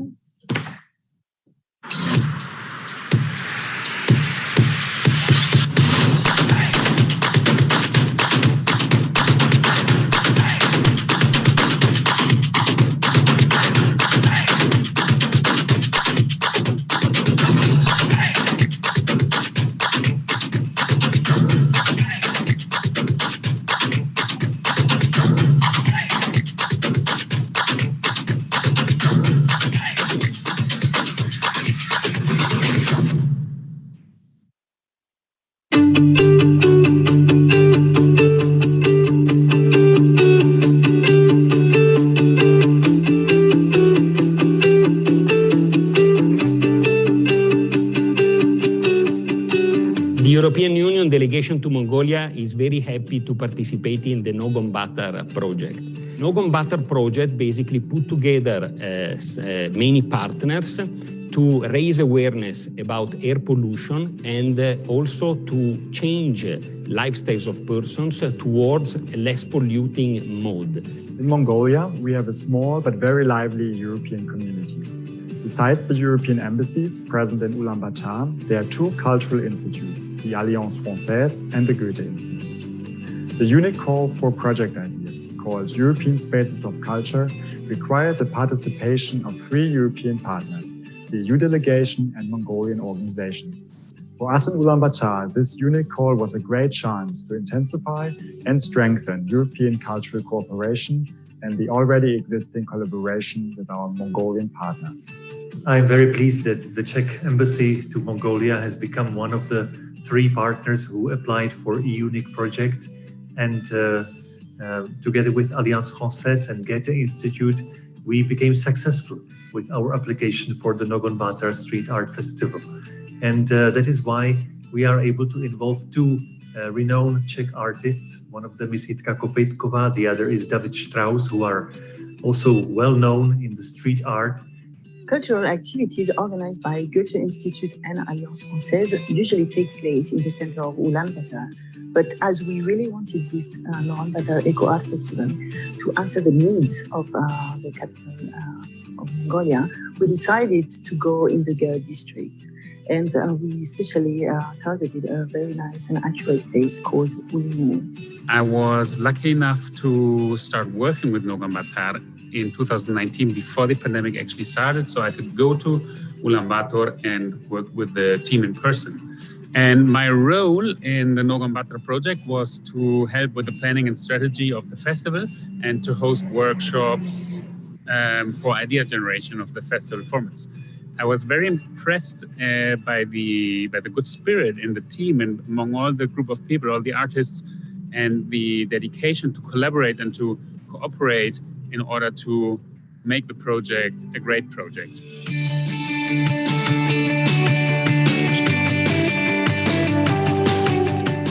Nogon-Batar төслийн хүрээнд дулаан шидэл төслийн мэргэжсэн баррикадууд ногоон нуур цэцэрлэгт хүрээлэнгийн байшинг стандартын дагуу дулаалсан. Дулаан шидэл төсөл нь 2018 оноос 2021 онд хэрэгжиж байгаа. Гэр хорооллын хувийн сууцыг дулаалснаар мөн дулаан алдагдлыг багасгаснаар агаарын бохирдлыг бууруулахад хувь нэмрээ оруулах зорилготой төсөл. Дулаан шидэл төслийг Жирэс олон улсын төрийн бас байгууллага, шүтээсийн дэргэдэх барилгын эрчим хүчний нэмэлтийн төв, Монголын барилгын үндэсний ассоциац болон People in Need олон улсын төрийн бас байгууллага хамтарч хэрэгжүүлдэг.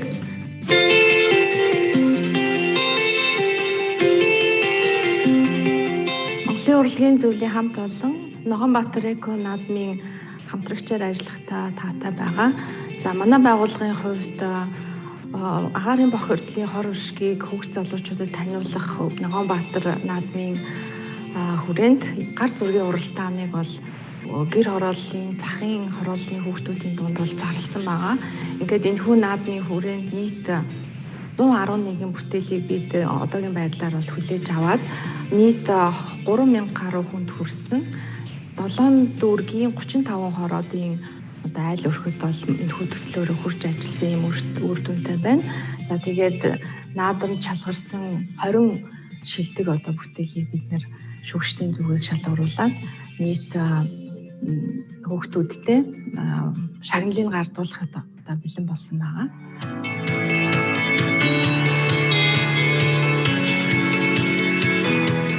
Энэ Ногоонбаатарын одоо төсөл бол маш их амжилттай бол одоо өнөөдөр явагдаж байна. Тэгээд энэ төслийн хүрээнд бол манай залуу оюутнууд те герман багшаар бол юу залгасан гэхээр энэ агаарын бохирдолтой яаж тэмцэх цэвэр агаар одоо энэ ирээдүйд дэлхийд одоо ямар хэрэгтэй энэ тал дээр бол манай оюутнууд бол нэлээд одоо багш нартайгаа уран бүтээлчийн хувьд бол олон зүйл төр бол ярьсан байгаа. Тэгээд ер нь одоо бас өнөөдөр Монголын залуучууд бас өөрийнхөө одоо эзэмшиж байгаа мэржлээрээ тийм Монголын нийгэмд дуу хоолойгоо одоо оруулах гэдэг бол маш их чухал юм байгаа.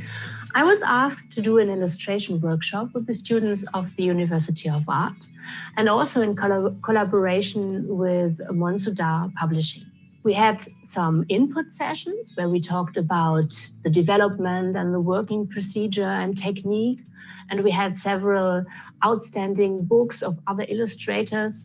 We had a look at, in the practical part of the workshop, the students worked on a poster which had to deal with air pollution.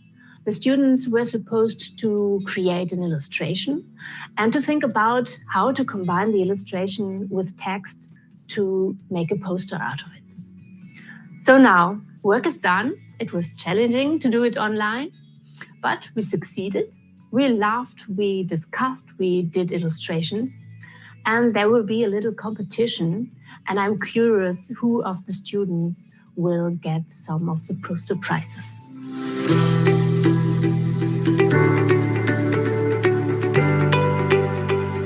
Hi, my name is Cez. I'm a urban artist from Paris, France. I'm traveling a lot all over the world to paint big murals and to do a project with local population. I also have a work inside in my studio, painting canvases, making sculpture, preparing installation, and I try to work outside in the streets and also inside in museum, galleries or foundation. So I'm being very glad to participate to the Nogumbator Eco Festival. It was such a good experience because I've seen incredible work with different media. Hello everyone in Ulaanbaatar and everyone involved in the Nogumbator Eco Festival. My name is David Strauss. I was involved in a virtual meeting with artists that were interested in street art. I'm excited to see what the results are from the festival and from some of the other artists from France and Germany who are participating, including Yirka Kopeitkova.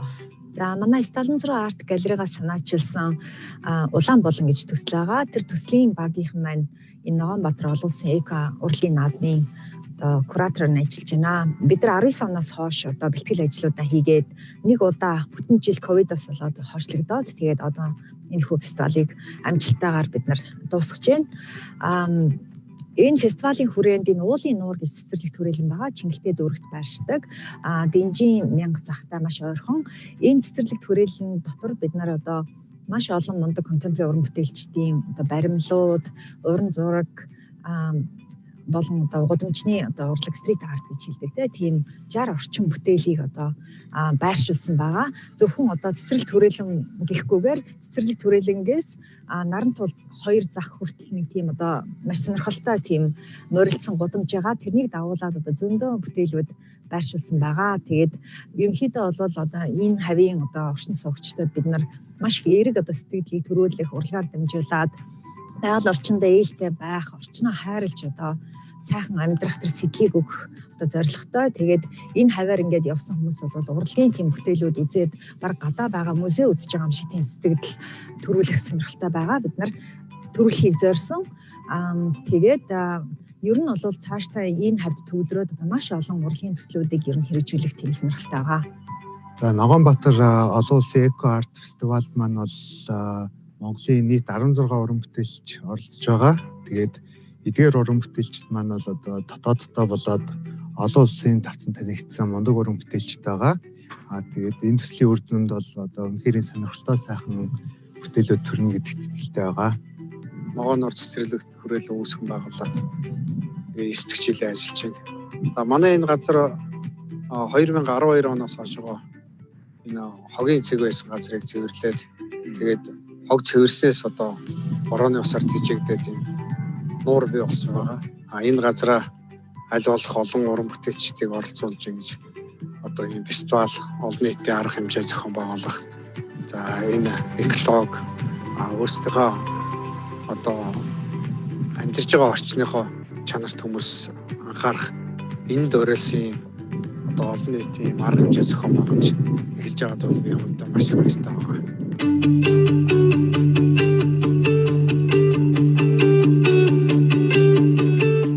Ногоонбаатар төсөлд оролцож байгаадаа миний хувьд бол их баяртай байна. Анх удаага ингээд гадаа гудамжинд гарч ингэж бүтээл хийж үзэж байна. Их сонирхолтой байд юм байна. Улаанбаатар хотын гэр орооллын гудамжийг энэ төсөл маань одоо өнгөлөг, гэгээлэг, оршин суугчтай бас уриалан дуудаж одоо амьдрах орчноо Улаанбаатар хотын нэгэн бас нэг сайхан гудамж болох тийм төсөл байх гэдээ би оролцож байгаа. Гэр орооллынхаа бас энэ гудамжаа их сайхан болгох гэсэн бодол сэтгэл их байдсан байна. Олон хүмүүс ирж уулзж байна. Та нөхөд одоо ямар хуу бүтээл хийгээд байгаа юм бэ? Ямар зураг зураад байгаа юм бэ? Хаанаас явсан бэ гэж их асууж байна. Яг хоо энэ төсөл маань бол их өгөөжтэй төсөл байна. Энэ төсөл болохоор яг өөрөө хийдэг арга барилаар нэг гадаа орон зай зориулж байна. Next мэдээгээр ажилласан төслүүд тавьж байгаа. Энэ болохоор тухайн орчиндөө бас эерэг мессеж өгч юм те. Одоо нэг матгцсан юм суурин одоо бас хүмүүс өөрөө харах юм тийм санаатай юм ажил цуврал ажил хийж байгаа. За энэ цуврал ажлууд маань болохоор айлын гашаанууд дээр нэг байрлах юм. Ногоонбаатар эко арт фестивалийн гол санаа нь бол одоо урлагаар дүрсэг урлагаар дамжуулж олон нийтэд эерэг хандлагыг түгээх мөн одоо орчны бохирдолтой агаарын бохирдол нашны бохирдлыг бас бууруулах тэгээд одоо гэр хорооллын орчныг одоо сайжруулж дүрсэг урлагийн бүтээлүүдээр одоо чимэглэх ийм зорилго надад маш их таалагдав. Би энэ фестивалд оролцъё гэсэн хүсэлтэй өгсөн. Тэгээд энэ фестивалд оролцох гэж байгаа миний бүтээл нь одоо керамик баримл жижиг баримлууд энэ бол тагтаа шуурд байгаа. За тагтаа шувуу бол тагтаа нь бол маш эртний одоо эртнээс бүр 5000 жилийн өмнөөс одоо цэвэр ариуны бэлэгдэл гэж одоо үзэж ирсэн ийм шувуу юм байна. За Ногоонбаатар эко арт фестивал одоо оролцож байгаа миний бүтээлийн хувьд яг одоо энэ агуулгынхаа хүрээнд эко гэсэн агуулгынхаа хүрээнд хаягдл материал ашиглаж хийж байгаагаараа их онцлогтой. За миний бүтээлийн гэсэн гол санаа нь гэх юм бол өнгөрсөн хэн байсан чухал биш, ирээдүйд хэн байх нь чухал гэдэг санааг дэвшүүлж байгаа юм. Тэгэхээр хог хаягдл ч гэсэн хүний хэрэгцээ шаардлага хангахгүй байгаль орчныг бохирдуулаад байсан зүйл одоо утга төгөлдөр урлагийн бүтээл болж болохыг энэ одоо кактусыг дүрсэлж илэрхийлээд байгаа юм. Гэр орооллыг бас ингэж урлагжуулах юм төсөл хэрэгжиж байгаад бол уран бүтээлчийн зүгээс бол их баяртай байна. Ерөнхийдөө бол гэр орооллын одоо энэ тогтоц энэ хүмүүсийн одоо энэ аж ахуйн байдлыг төрөл ер нь бол ингээд. Hello everyone and welcome back to the European Spaces of Culture Conference. I'm Shada Islam and I'm your moderator for the final panel today, a panel discussion on the role of culture in the EU's external relations. Now, I hope you enjoyed the morning session as much as I did, because we looked at 6 pilot projects from across the world on European spaces of culture. We talked about the projects, we looked at their merits, and I hope you enjoyed doing that also in this short break that we had. We talked about innovative models of collaboration. We talked about a new spirit of dialogue, and we talked about how culture can heal the wounds of conflict and racial and ethnic divisions.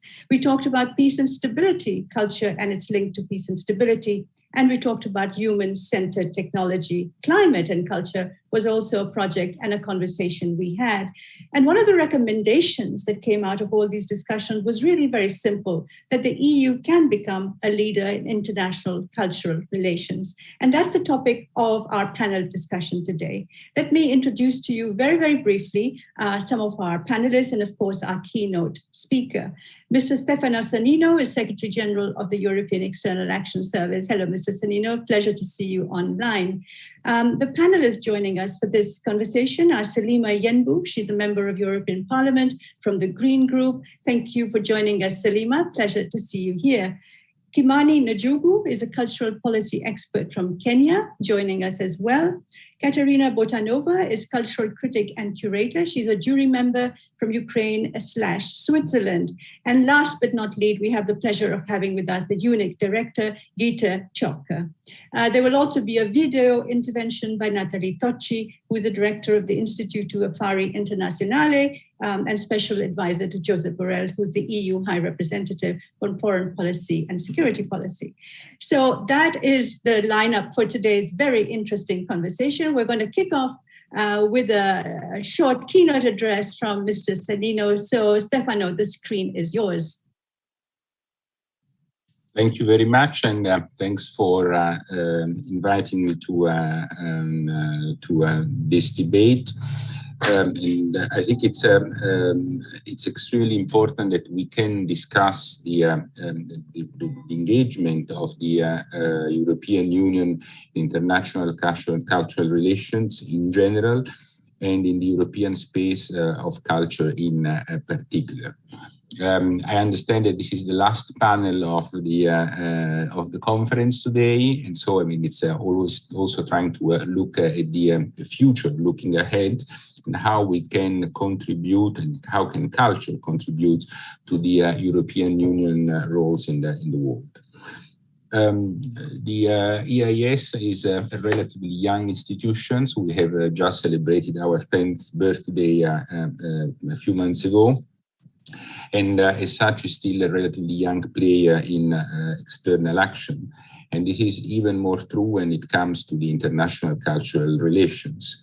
I'm saying this because while in member states the cultural diplomacy has long been an established and valuable component of the diplomatic toolbox, for us, for the EIS, this is a relatively more recent acquisition, and we are still, let's say, in the process of trying to shape up and develop better the work that we can do in this sector, and how we can create, in this case too, a Team Europe spirit, bringing together all the different elements, different components that we have at our disposal.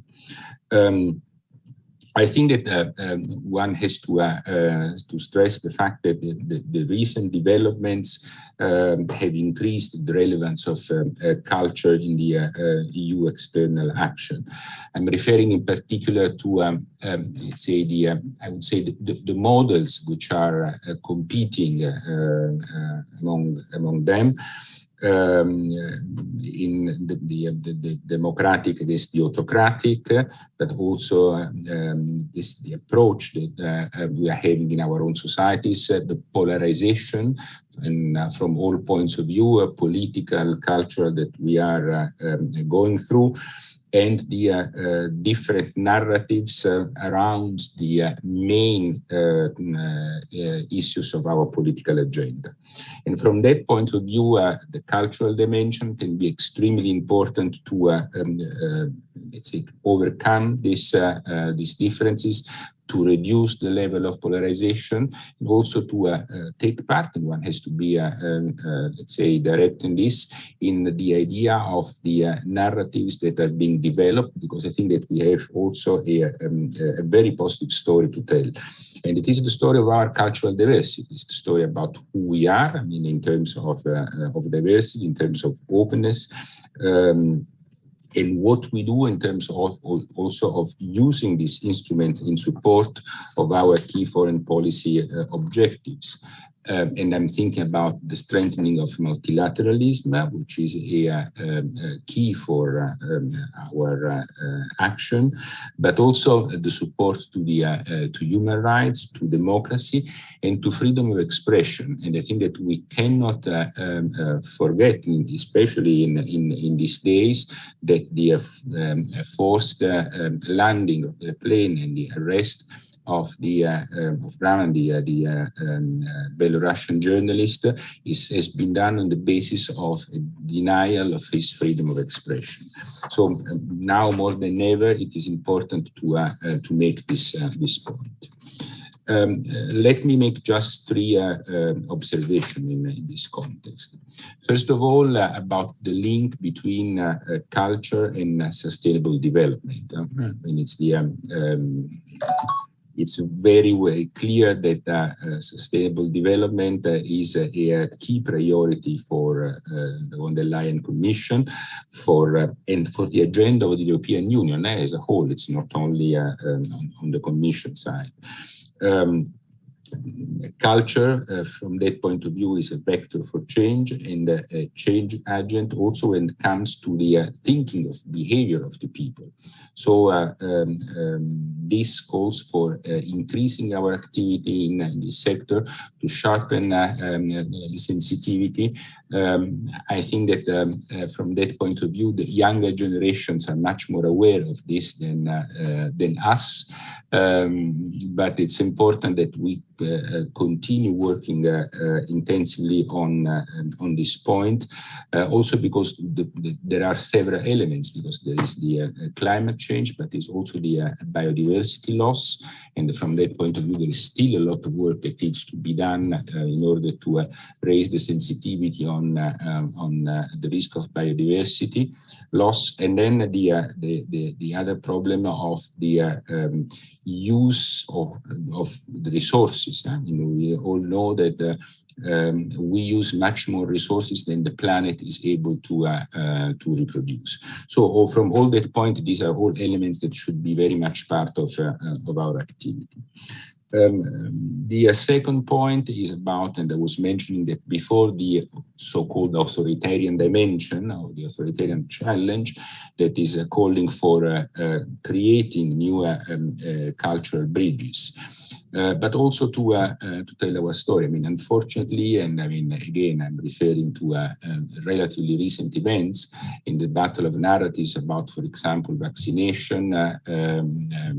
The authoritarian regimes have almost made a point of being more effective in facing the challenges and the threats of the COVID and in general of the threats to the society against, let's say, our slowness in producing results and responses. But as a matter of fact, we see that, I would say, our work, I mean, our narrative and our action has been much more convincing, and now we have been able to deploy and roll out vaccine schemes. We have continued exporting vaccines all over the world.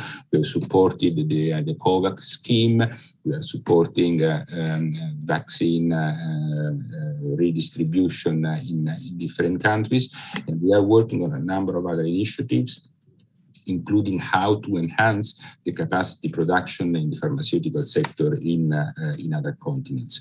All that to say that it is important to to create awareness on this, and we need to generate capacity to stress the importance of our way of thinking and our way of producing results and political results. There is one element which is also important to mention in this context, and that the new culture-based approaches help dealing with the colonial past. And the question of how to deal with the cultural heritage from colonial contexts is something that has, especially in the collections of European ethnological museum, has gained momentum. We know that the returns or restitutions of cultural properties fall within the exclusive competence of member states. But dialogue, capacity building, cooperation, especially with African countries, could in the long run be fostered at the European level. There is a final element that I want to mention and I want to stress. Culture is also a very important vector for economic development. And we have to be able to integrate the culture into the economic dimension much more. And this can be a factor that is generating growth in the world, especially in countries that need to find new ways of being part of the economic scenario. So on the basis of all this consideration, I believe that the European Union and the External Action Service needs to strengthen the dimension of international cultural relations. I'm not saying that it's going to be easy. We are in a constant struggle about budgets, about resources, about doing more with less. I, especially in my new capacity, understand that there are limits to what you can do more with less, because it's there are many competing priorities and a relatively limited amount of resources available. But again, we want to invest in this area. And I hope that you will see also some clear indications in the redefinition of the structure of the EIS, which is now coming to fruition, I hope, in the next few weeks. European spaces of culture with the aim to develop an innovative pattern of co-creation are an important element of our toolbox. The new European Bauhaus with its different working methods used up until now is also a very relevant example from that point of view. And I hope that we can create new spaces for exchanges and discussion starting already in the design phase. So I will stop it there. But again, I want to stress once again the importance for all these reasons of the development of our international cultural dimension. Thank you very much. Thank you very much, Mr. Cellino. You've really given us a very complete picture of culture in international relations, making a very valid point that for the EU per se, it's rather a new field. This has been a member state prerogative so far, so really a work in progress for the European External Action Service, but also saying that the relevance of culture, especially in these pandemic times, has increased, the need to reduce polarization, values of human rights, democracy, and freedom of expression, and linking culture, as you've done, to sustainable development goals, but also making the point, a very important point, of its credibility and relevance for younger people, climate change and biodiversity as well, and the link to jobs and growth, economic development. But I have a quick follow-up question for you. Given that all these priorities, and very valid priorities you've made, if you were to be given a choice of making one judgment, selecting one priority as being the important one that you would focus on going forward in international cultural relations from the EU perspective, what would you identify? What would you pinpoint? That's a difficult choice to make. I would say that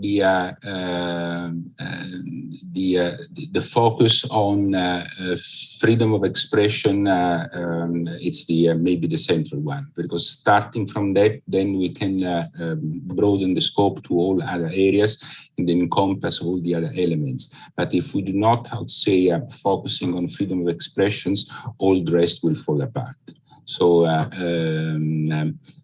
let's go to the fundamentals and to the basic first, and then we develop all the rest. Thank you very much, Mr. Cellino. A wise choice, if I may just say so. Thank you, and I hope to see you again very soon. Take care. Let's turn now to a video from Nathalie Tocci. As I said, she's the special advisor to Josep Borrell, the EU High Representative for Foreign and Security Policy. Let's play the video, please, now. Hello, everyone. It's a real pleasure to be with you, albeit virtually, at this high-level conference organised by the EU National Institutes for Culture. Now, indeed, looking at the role of culture in the EU's external action really brings us to a wider reflection about the way in which European foreign policy is more broadly conceived and as it has been construed, if you like, over the years.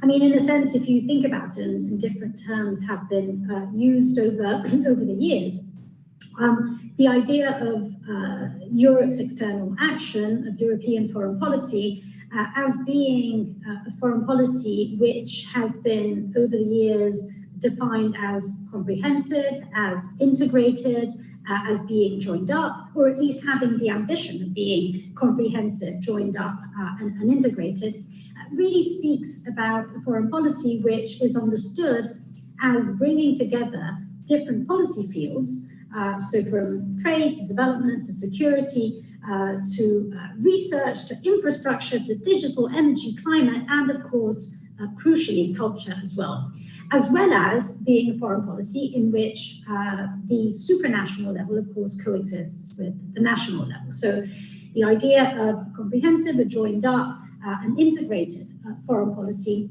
in which both at supranational level and at national level, different policy fields coexist, of which obviously culture is a key one in this respect. So going in a sense a little bit more deeply into why culture and cultural policy have emerged, in a sense have re-emerged as key themes in European foreign policy, I think it's important to put the spotlight onto another key notion, which has really emerged as being a dominant notion, in a sense, both concerning European foreign policy, as well as the way in which the European Union is internally understood. And this is the notion of resilience. Now, resilience has really kind of emerged as a key theme initially when we were talking about, in the foreign policy fields, when we were talking about fragile countries, particularly in our neighborhood, be it to the east or be it to the south. And the idea that the fragilities and the vulnerabilities across, again, different policy spheres required a resilience building approach in which culture played a prominent role. So this is something, in a sense, that beginning in 2014, 2015, started becoming fairly widespread. But what's interesting about this notion is that now we talk about resilience even when we talk internally about the European Union. So the idea that resilience building is also something that applies internally to the European Union itself. The idea of being able to respond and adapt to crises, to shocks, to bounce back basically after a shock or a crisis, as indeed we're obviously living through now over the course of the pandemic. So precisely how is it that culture plays a role in all of this? Now, beyond being obviously a policy area in and of itself, I think what is key about culture and cultural policy is that it interacts crucially, and this is why the integrated or the comprehensive approach or the joined up approach is so important, it interacts with other sectors, with other policy spheres. So for example, if we're thinking about health, in the course of this pandemic, obviously, health policy has been a key aspect. Well, very clearly, when it comes to public health, culture has a key role to play. Culture, particularly if understood as being obviously intimately connected with information and education. If one thinks about all of the practices that one has sort of learned, if you like, over the course of this pandemic, from social distancing to in general, if you like, sort of readying ourselves up to completely different lifestyles. Culture obviously has been a key element, if you like, of our resilience as individuals and as communities. I think equally important is the idea of economic resilience and how culture plays a key role in this respect. We only need to think, for instance, about the role that the creative industries are playing and will be playing in the revamping, in the reignition of our European economies after this pandemic. And then, of course, and perhaps this is the most crucial of all, the idea of political resilience. And political resilience understood also as a resilience that really puts at the heart notions like, obviously, political participation and human rights and rule of law. And the fundamental role that culture plays in consolidating and spreading and deepening many of these values across different forms, be it through art, be it through education. So, of course, the fascinating aspect about culture is the way in which it obviously filters through across different spheres, as I said, from information to education, to art, entertainment.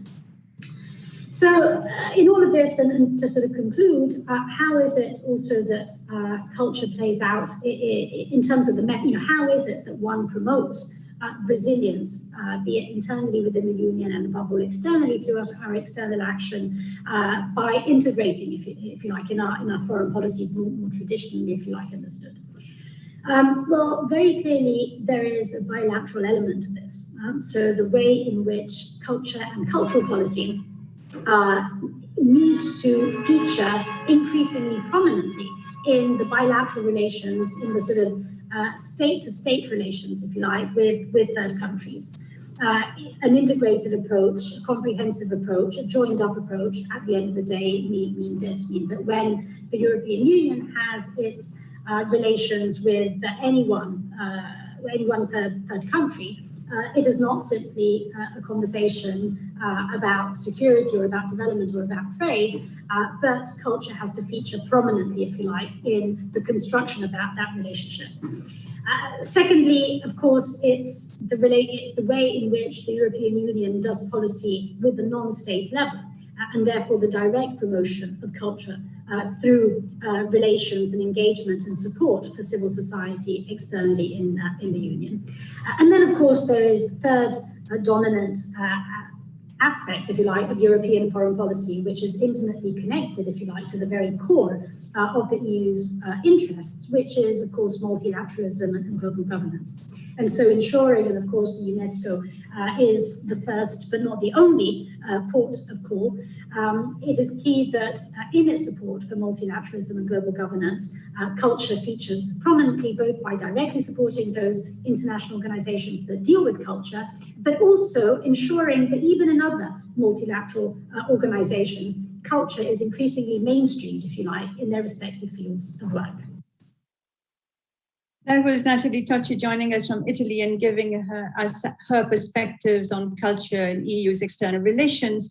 Now, let me turn to Selima Yenbu, the member of European Parliament from the Green Group. Selima, you will be speaking in French, but I'm going to put the question to you in English. So given the global landscape and the challenges that Mr. Sanino has referred to, how do you think that the European Union member states and civil society actors can work together to put culture at the core of external policies? Selima, the screen's yours.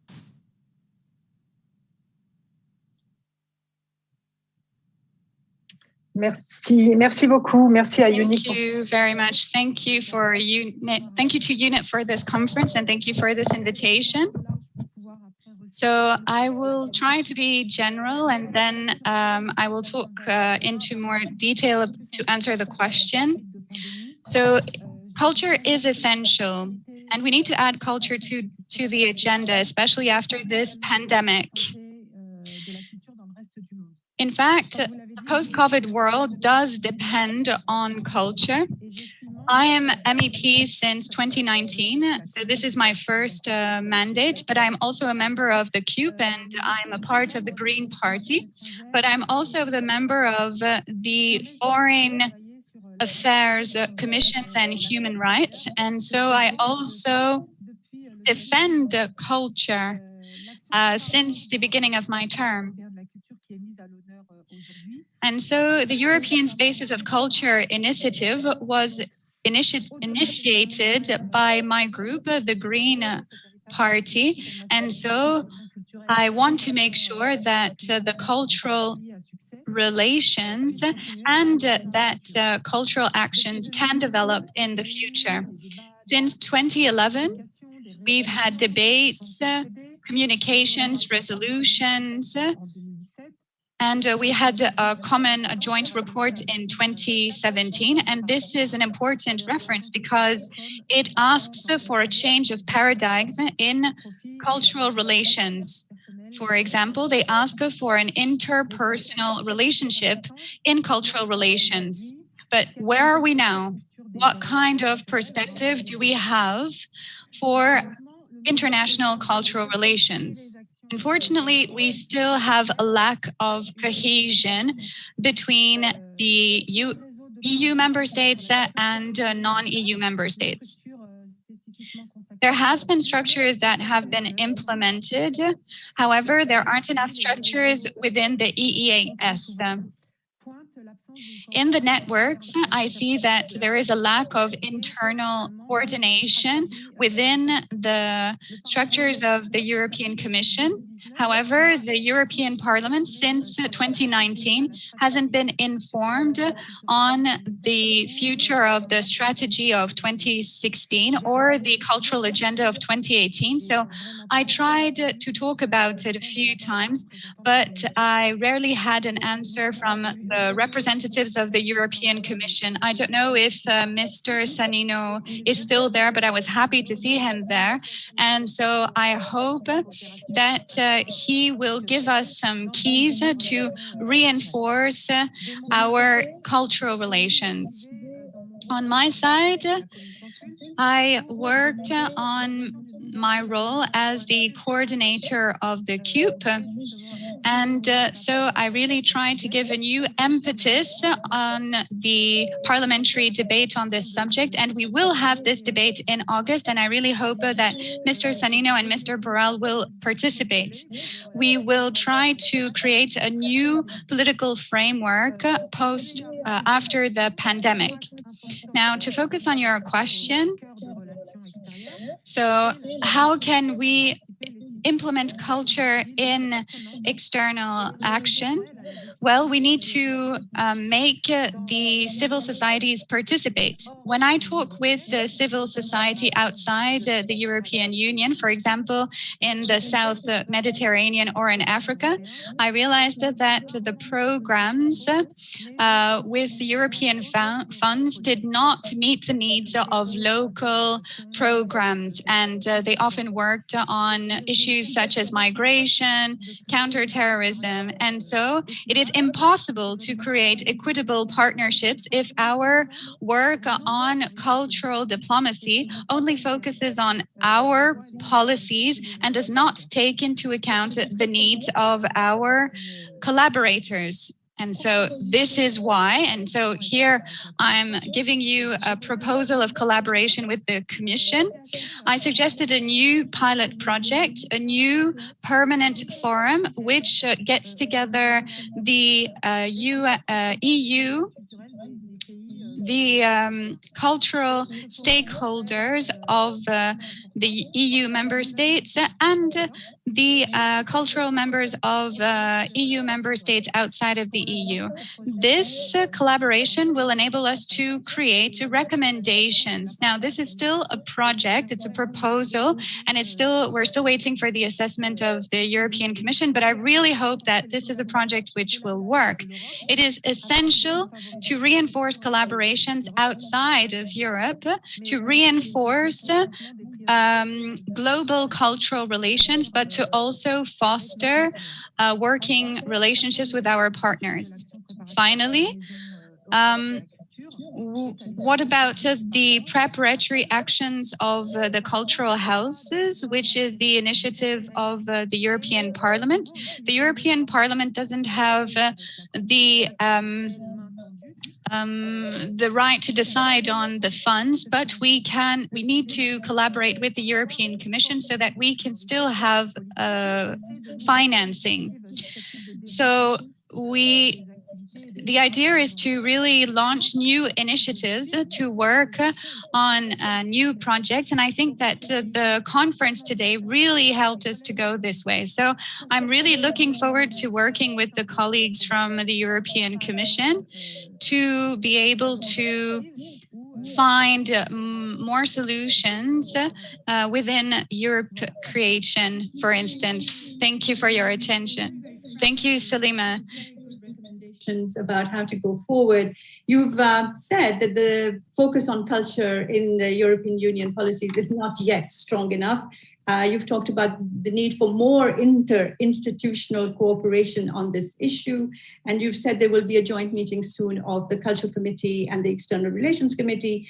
And a very important point, Salima, that you've made is that we should also listen to our partners and their needs and their concerns when it comes to the notion and the concept of culture in international relations. You've asked for the establishment of a permanent forum, which frankly I think is a great idea. And you said you're ready to work with the European Union Commission and other institutions in taking this preparatory action forward. So some very, very good practical ideas there as well about taking this culture relations story forward. Thank you, Salima. Let me turn now to Kimani Njogu, a cultural expert from Kenya. Kimani, welcome. Great to have you here. Tell us from your point of view as the cultural policy expert, what do you think is important when the EU defines its cultural relations policy, especially when you're looking at the European spaces of culture? And are we listening, a point that Salima made, are we listening and learning enough from our partners across the world? Screen's yours, Kimani. Thank you very much for the opportunity to talk about this very important topic. And on the role of culture in the future of European Union external action. I think that we are agreed that culture is really central to the European Union external relations. And if that is the case, if we are all agreed that that is the case, then it is imperative that platforms and initiatives, such as the European Spaces of Culture, are supported deliberately, pointedly, and sustainably because of the work that they do.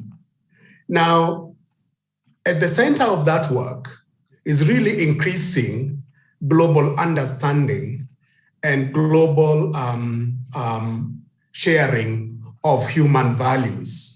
Notice that I'm talking about human values, not European values, but really human values in a very inclusive and integrated manner. The platforms that we have for culture really do show us the particularities and uniqueness of our communities, even as they enhance, our collective human condition. That our diversity is not a problem really, but an asset that we can tap on to advance humanity. So what should the cultural policy, the cultural relations policy of the European Union be looking at?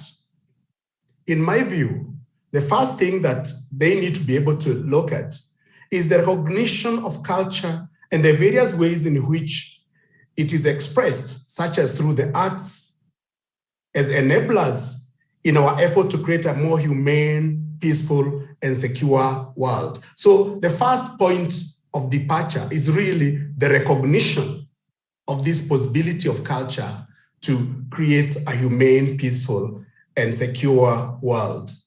Therefore, the deliberate utilization and strategic utilization of cultural and creative industries. And here I'm talking about industries in their entirety, industries that are activated by the imagination and innovation, such as, of course, performing arts, visual arts, audiovisual media, design, and so forth and so on, which collectively lead to the creative economy, that those, assets that we have do contribute to the promotion of human rights, freedom of expression, gender equality, and so forth, especially because culture functions in a transversal manner. Culture transversally engages every aspect of our lives. It engages gender, it engages climate change, it engages human rights, it engages the ways in which we interact with each other. Therefore, the transversal nature of culture ensures that our development is more inclusive, it's more humane, and so on. And I just also want to point to another idea that we really do need to pay attention to. And this is the idea of culture and the creative industries as capable of creating jobs, creating employment, enhancing, our lives, especially in the global South.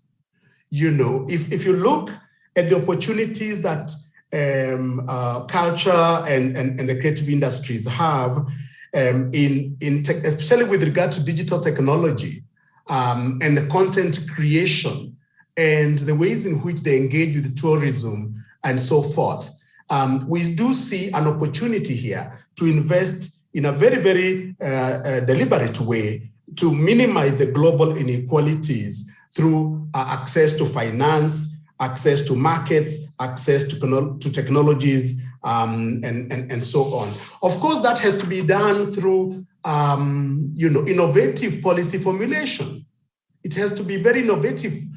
We have to innovatively and collectively come up with policies that kind of take care of not just the global North, but also the global South, if we are committed to equality globally. The third consideration, in my view, that the European Union needs to take into account is the fact that culture is really central to the transmission of values, and that our universal values find expression at the local level. So that when we are doing advocacy, for example, on issues of gender equality, that advocacy ought to be situated in the cultural sphere in which they will be played out, and therefore it's that culture itself is active at the local level as a point of advocacy, so that even when we are dealing with issues of climate change and climate mitigation, we do that through a cultural lens. We do that through a cultural lens. And I think that this is something that the European Union does need to pay particular attention to. The navigation of community structures and values, we know, can be quite slow and arduous, can be quite difficult. And yet it is inevitable that we follow that trajectory, follow that path of engagement. It requires internal dialogue with existing cultural institutions, with existing networks in the community. It calls for patience. It calls for open-mindedness. Now, the other thing that I would like to share with you that relates to what we need to be paying attention to is that cultural relations ought to be driven by a philosophical thrust that respects the knowledge and perspectives of other people. It cannot be the case that the European, knowledge system is the only valuable knowledge system. There are valuable systems located in other parts of the world, and we need to be learning from those knowledge systems. We need to be learning from indigenous knowledge systems or even contemporary knowledge systems that are growing from the global South. That means, therefore, that a progressive cultural policy, a progressive cultural relations policy located in the global North must be a learning policy. It cannot assume that it has reached its optimum. Now, I want to point to the fifth, and I suspect this is my last point of consideration, and that is the utilization of existing policy contexts and mechanisms located in the global South.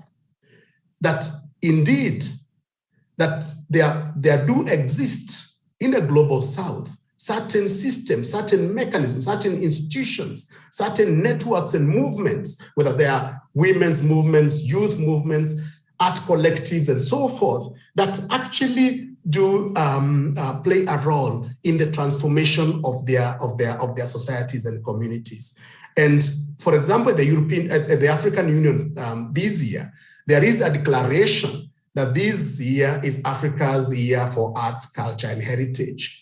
And of course, one would want to ask the question, how is the European Union cultural policy responding to this position that has been taken at the continental level by African leaders?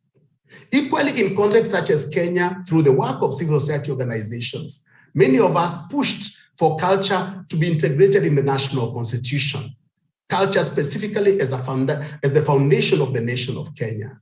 To what extent is the European Union tapping on these very strategic work that has been done by Kenyans to integrate culture in the national constitution? And not just culture, artistic freedom protected alongside academic freedom, alongside other freedoms, artistic freedom, as again articulated in the national constitution. To what extent is this innovation coming from the global south being tapped on by the global north? I think this is really key. And for me, this is what Ubuntu is all about. We need to be able to be doing more. Are you listening enough? I don't think you're listening enough. I think that you need to be learning institutions, you need to be listening more to local knowledges, local situatedness. And when we do that, when we learn together, we learn from you and you learn from us, we will be able to become more humane worlds. A more humane world will build a more equitable societies and more equitable communities and a more caring world that takes care of all of us. I think that's about it in terms of what I would like to say. I can say more, but that's about it for now.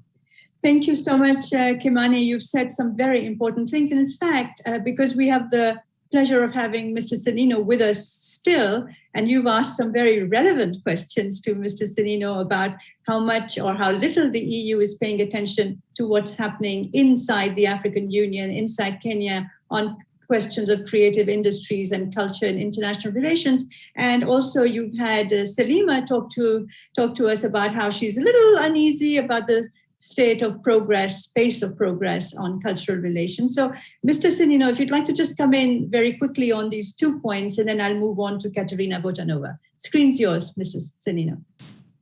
Thank you very much. Yes, with pleasure. And I mean, starting with the point of how to make more relevant the cultural dimension, I think that bringing together the cultural and affect is a very good idea. I think that you are right in terms of enhancing the interinstitutional dimension. We need also to, to make it sure, because we cannot do things if we do not have also member states with us. I mean, at the end of the day, it's absolutely essential that that they are with us. That's why I'm speaking about the Team Europe approach. And that then links me to the point that Kimani was making, and I cannot agree more. We cannot do things only unilaterally. I mean, essentially exporting our cultural model, but we have to make and create interaction between the different cultures and the different models that we have. This is in general, I mean, I could say that it should be applicable also at the broader level, and it's what we are trying to do in establishing a new partnership with the African Union and with the African countries to that is not only based on a sort of support coming from the European side towards Africa, but on the contrary, co-creating a common space and co-managing these processes. And one final point that I wanted to make, because I think it's very interesting, and you were taking also one part that I was making about the economic impact of culture. And if I may, we should go even beyond simply the idea of cultural industry, because I mean, we are interpreting culture in a sort of and we have to interpret the culture in a much broader perspective, a much broader sense, which is not only the purely, let's say, books, cinemas, theater, opera, or but let's say the cultural dimension of our societies, and that includes many other areas, and can include fashion, or can include food, and can include I don't know, wine, can include many things. And if we can put together all these different elements, we can create a much more integrating concept, which is also more helpful from the economic point of view. That's also what I have in mind when I'm thinking about how to develop an economic dimension for for let's say our cultural space. Thank you very much, Mr. Cellino. Indeed, the concept of culture, the definition of culture is now very, very wide and very relevant and credible in today's moment. So thank you very much for discussing that and for responding to some of the, let's say, unease that existed in some quarters about how the External Action Service will proceed in actually listening to partners. Let me turn now, thank you very much. So let me turn now to Katerina Botanova. I have okay, Selima, you want to come in very, very quickly to respond to what Mr. Cellino has said? Yes, I'm giving you the screen for a minute. Non, merci. Pas forcément, Monsieur Cellino, mais. Thank you. No, I didn't really want to react to Mr. Cellino, but I wanted to pinpoint the cooperation which we talked about before. So it's really important to define what a cooperation is. We work equal to equal, so there's not a professor and a learner. We talk about multilateral collaboration and something that is useful for both parties. And so I think it would be a mistake to be in competition with our global south or other countries. For instance, China, is working on its cultural relations with other countries. However, China has a hidden agenda because it's propaganda of the Communist Party. And so I think we need to be there too, to be able to develop cultural diplomacy, to share our humanist values, and to offer something other than the Chinese perspective. Of equality, and that's exactly what I want to talk to Katerina Botanova about, because that's a question that's been coming up throughout the day, is actually being equal partners, just co-creating, working together, collaboration in the real sense of the word, not one side doing more than the other. And I think Mr. Kimani has, of course, brought in that very, very forcefully and very powerfully as well. So from your point of view, the originality of the European spaces of culture has been listening and working together, and the question of equality. Your views, please, Katerina. Screen's yours. Thank you, Shada. The point of talking equal to equal is fantastic, and I'm really happy to hear that it's becoming more and more of a mainstream of discussion about cultural relations. But my thought there was that it's quite crucial to remember when we talk about equality and participation, talk about equality in decision making, in mutual learning, that we don't forget that we still talk about the structural inequality. We still live in the world with inequality of resources, of decision-making powers, of subjectivity. With all the best intentions and all the political wishes to be equal, we're still largely living in, we can call it Western, we can call it Northern, although I think it's more or less the same thing. So Western-dominated and quite a male world, which does need a careful but very persistent and very consecutive decolonization. And I think that in our case, decolonization means accepting and appreciating this multiple cultural and social models existing around the globe. I really like what Kimani said about universal values existing and being realized on a local level. For example, and it's what I see very much in my field of work, when we talk about the culture for community building and empowerment, or art as an activism, as an active position, those points became actively debated within the European Union by and large only after 1989-91, when different models of coexistence between political and cultural realms became visible, when Eastern Europe became visible for European Union. However, outside the EU, and basically everywhere where we can see what used to be called developing or transitional, but I do prefer to call it turbulent or insecure, or often violent forms of a political decision-making and a conflictual social contracts, culture is a milieu for both supporting and sustaining communities and for formulating quite active and strong political positions.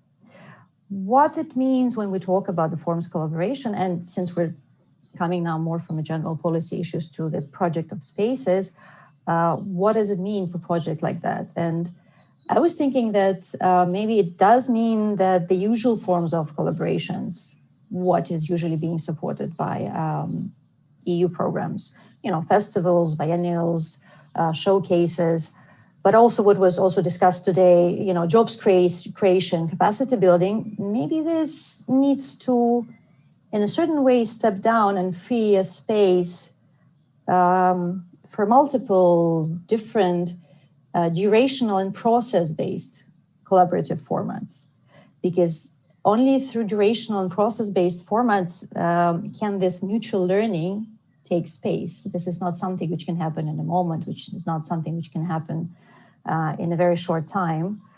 And another important point for me when we talk about cultural relations and about the quality is that cultural actors globally quite often work not just in the very precarious, but also very dangerous circumstances, often with a danger to their lives. Look at Brazil nowadays, look at Colombia and Peru, to name a few examples outside of Europe, but also look at Poland or Hungary, within Europe. That's quite a situation. And in these circumstances, partnerships can be unstable and volatile, and decision-making can be non-consecutive and disruptive. And I think it's important to remember that this requires very open and open-minded, flexible, careful and caring. I do like the word caring, by the way, when we talk about culture, caring approach to cultural relations. And I'm quite happy as a former jury member of the Spaces Project to say that I think that's exactly what the Spaces Project was striving for and actually did demonstrate. Thank you very much, Katerina. Making a very, very strong point, I thought, towards the end as well about the precarious and fragile conditions under which many cultural actors live outside Europe, but also within Europe. It's a very important point to have a caring approach, as you said. So thank you, Katerina. Let me move now to Gita. So Gita, European Spaces of Culture, we've talked about it all day. We've sort of identified what makes it very different, very special. So I'd like to get some of your opinion, being director of EUNIC, how you see this going forward, and what are the lessons you think you've learned from this experience? Thanks, Shada, and thanks everyone for being here and joining us on this conference where we're bringing together the learnings from these pilot projects that have been happening on the ground as part of the European Spaces of Culture. Just yesterday, I was sitting in where I was giving a lecture at the Vienna Diplomatic Academy about EU cultural relations, and one of my slides was saying culture has to be part and parcel of our foreign policy, which is a statement of the former HRVP Federica Mogherini in 2016, when the strategy on international cultural relations was first published. Culture has to be part and parcel of our foreign policy. Culture is a powerful tool to build bridges between people. This is why cultural diplomacy must be at the core of our relationship with today's world. And it's great to look back at these 5 years of work that has been done since then. And I would like to remind us all that we are a step closer into making culture one of the pillars of the EU's action in the world, because we've gathered the experiences of one of the key programs that implements this strategy. and also the new agenda for culture. Even though we have learned that there more could be done and that more efforts are desired by certain actors, and we're very happy to also have the European Parliament represented here today with Salima Yanbu. So what have we done overall with these 6 pilot projects? We have identified a powerful model for the cultural relations of the EU to continue. We see this European spaces of culture as a model. And it's based on the principles of cultural relations as outlined in the strategy. The principles are mutual listening and learning, reciprocity, dialogue, partnership, bottom-up approach. And, you know, it's not that we just started working with this approach in the last 5 years, but our most seasoned and oldest members has allowed this approach to prosper and gain the trust of partners worldwide. And what we've learned now is that it works even better in the multilateral European setting when we as Europeans work together. This is what we mean when we say EU National Institutes for Culture. At the same time, we look at us as a platform. We're enabling encounters and thereby creating trust and understanding through culture. We're striving to do that. And we can also say that now with the European spaces of culture that this model is working, or that this approach is working. You asked about what I learned. I think two things that stood out for me when we talked to the colleagues on the ground who have spent an immense amount of work and energy on making these projects come to fruition. And 2 items stood out. One was the marvelous experience that colleagues described regarding the kind of creativity an open space of creation and collaboration can set free. This was clearly defined or described as something new on the EU side, and the value of this was clear to all participants.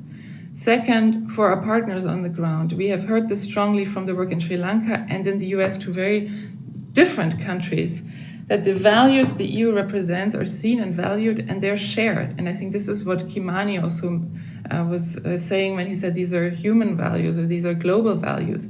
We fully, we couldn't agree more. And I think that the fact that our partners in such different countries as the US and Sri Lanka express the same thought shows the potential of the model of European spaces of culture on a geopolitical stage. It's extremely versatile as the activities are based on the local context. I hear from our colleagues, Katarina and Kimani, that maybe we're not always 100% successful. That's true. This is a learning process, and I think we're on the right track. And that these projects or these activities bring us forward in that regard. Because the idea is that these projects are listening to are developed together with local partners and implemented together as well. And so in the best of the scenarios, we live the values that the EU stands for rather than showcasing them or telling our colleagues that we have certain values. And this is this famous shift from cultural diplomacy, from a traditional approach to a cultural relations approach that Julia highlighted also this morning when she presented the policy recommendations. And what then can also happen is that, this is a bit our role. We always have to, as EU National Institutes for Culture, we are trying to bridge the worlds of policymakers, academics, and practitioners, and our colleagues on the ground.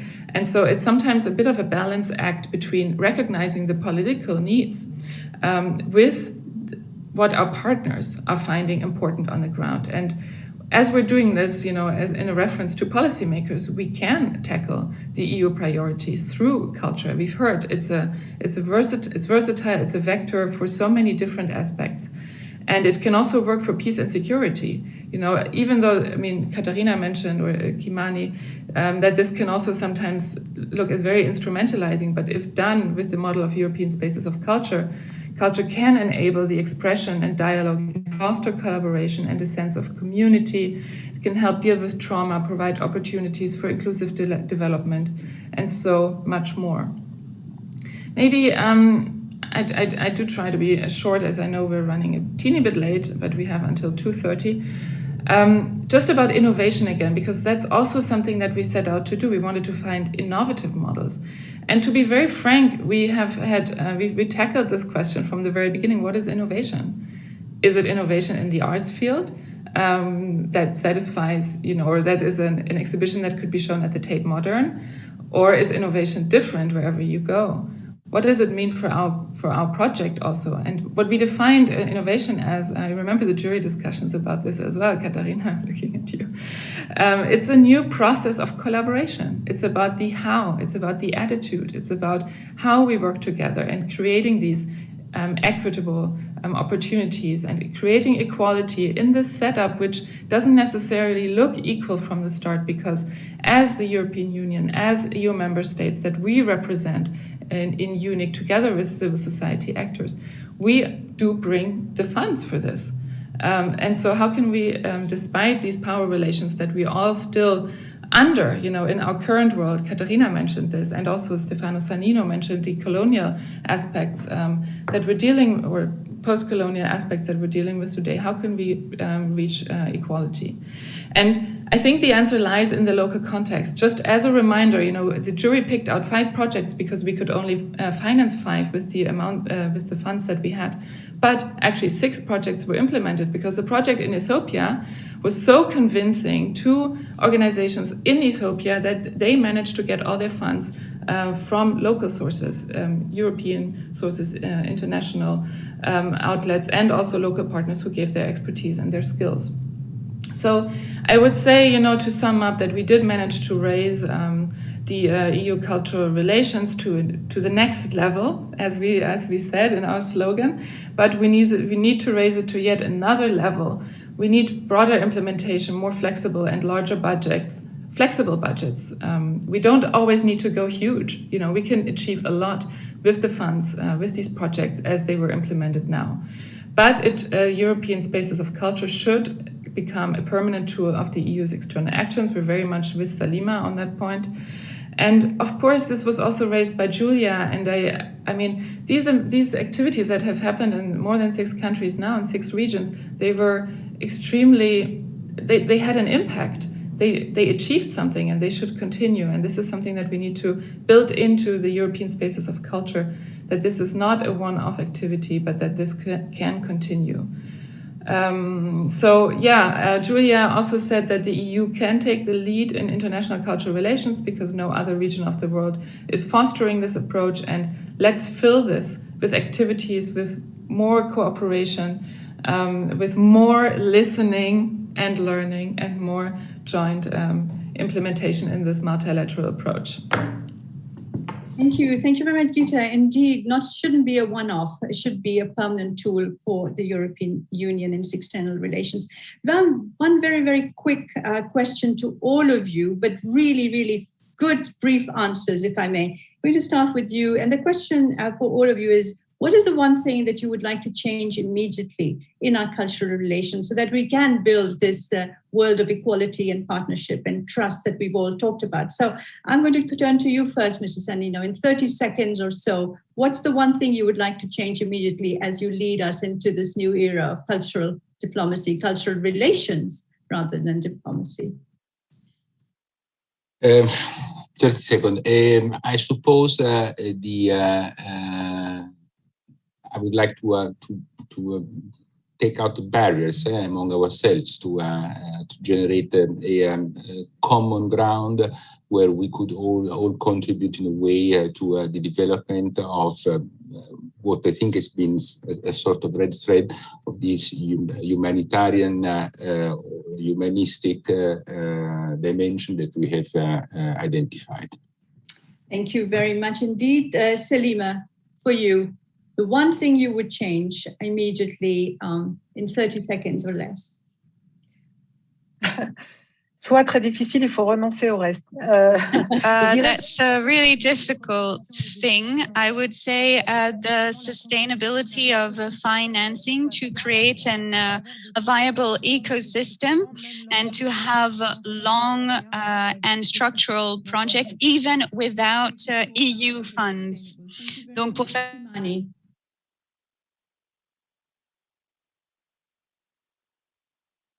You'll have to unmute yourself, Kimani. Yes, I got it. I think that for me, the first thing we have to do is to democratize access to technologies and access to vaccines. I think that the first thing that our institutions should be able to do is to push towards fairness in access, especially to the COVID-19 vaccine. And I haven't had enough of that shout from all of us. So that's what I'd like to change. Thank you very much, Kimani. Katerina.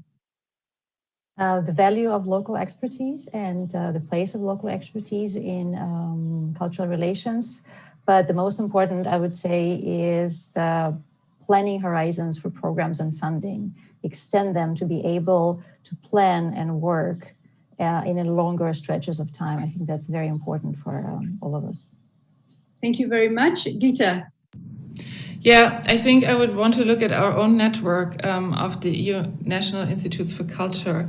I think we need to create even more of a habit of working together so that we can also work in an impactful way with our local partners on the ground, taking into account all that has been said before. When we look at our budgets, for instance, only 1% is approximately spent on European action, and I think that could easily be 10%. Thank you very much indeed to all of you. So final word from me, as you know, I'm based in Brussels. I watch European Union foreign policy, security policy, trade development, and the inclusion and diversity agenda.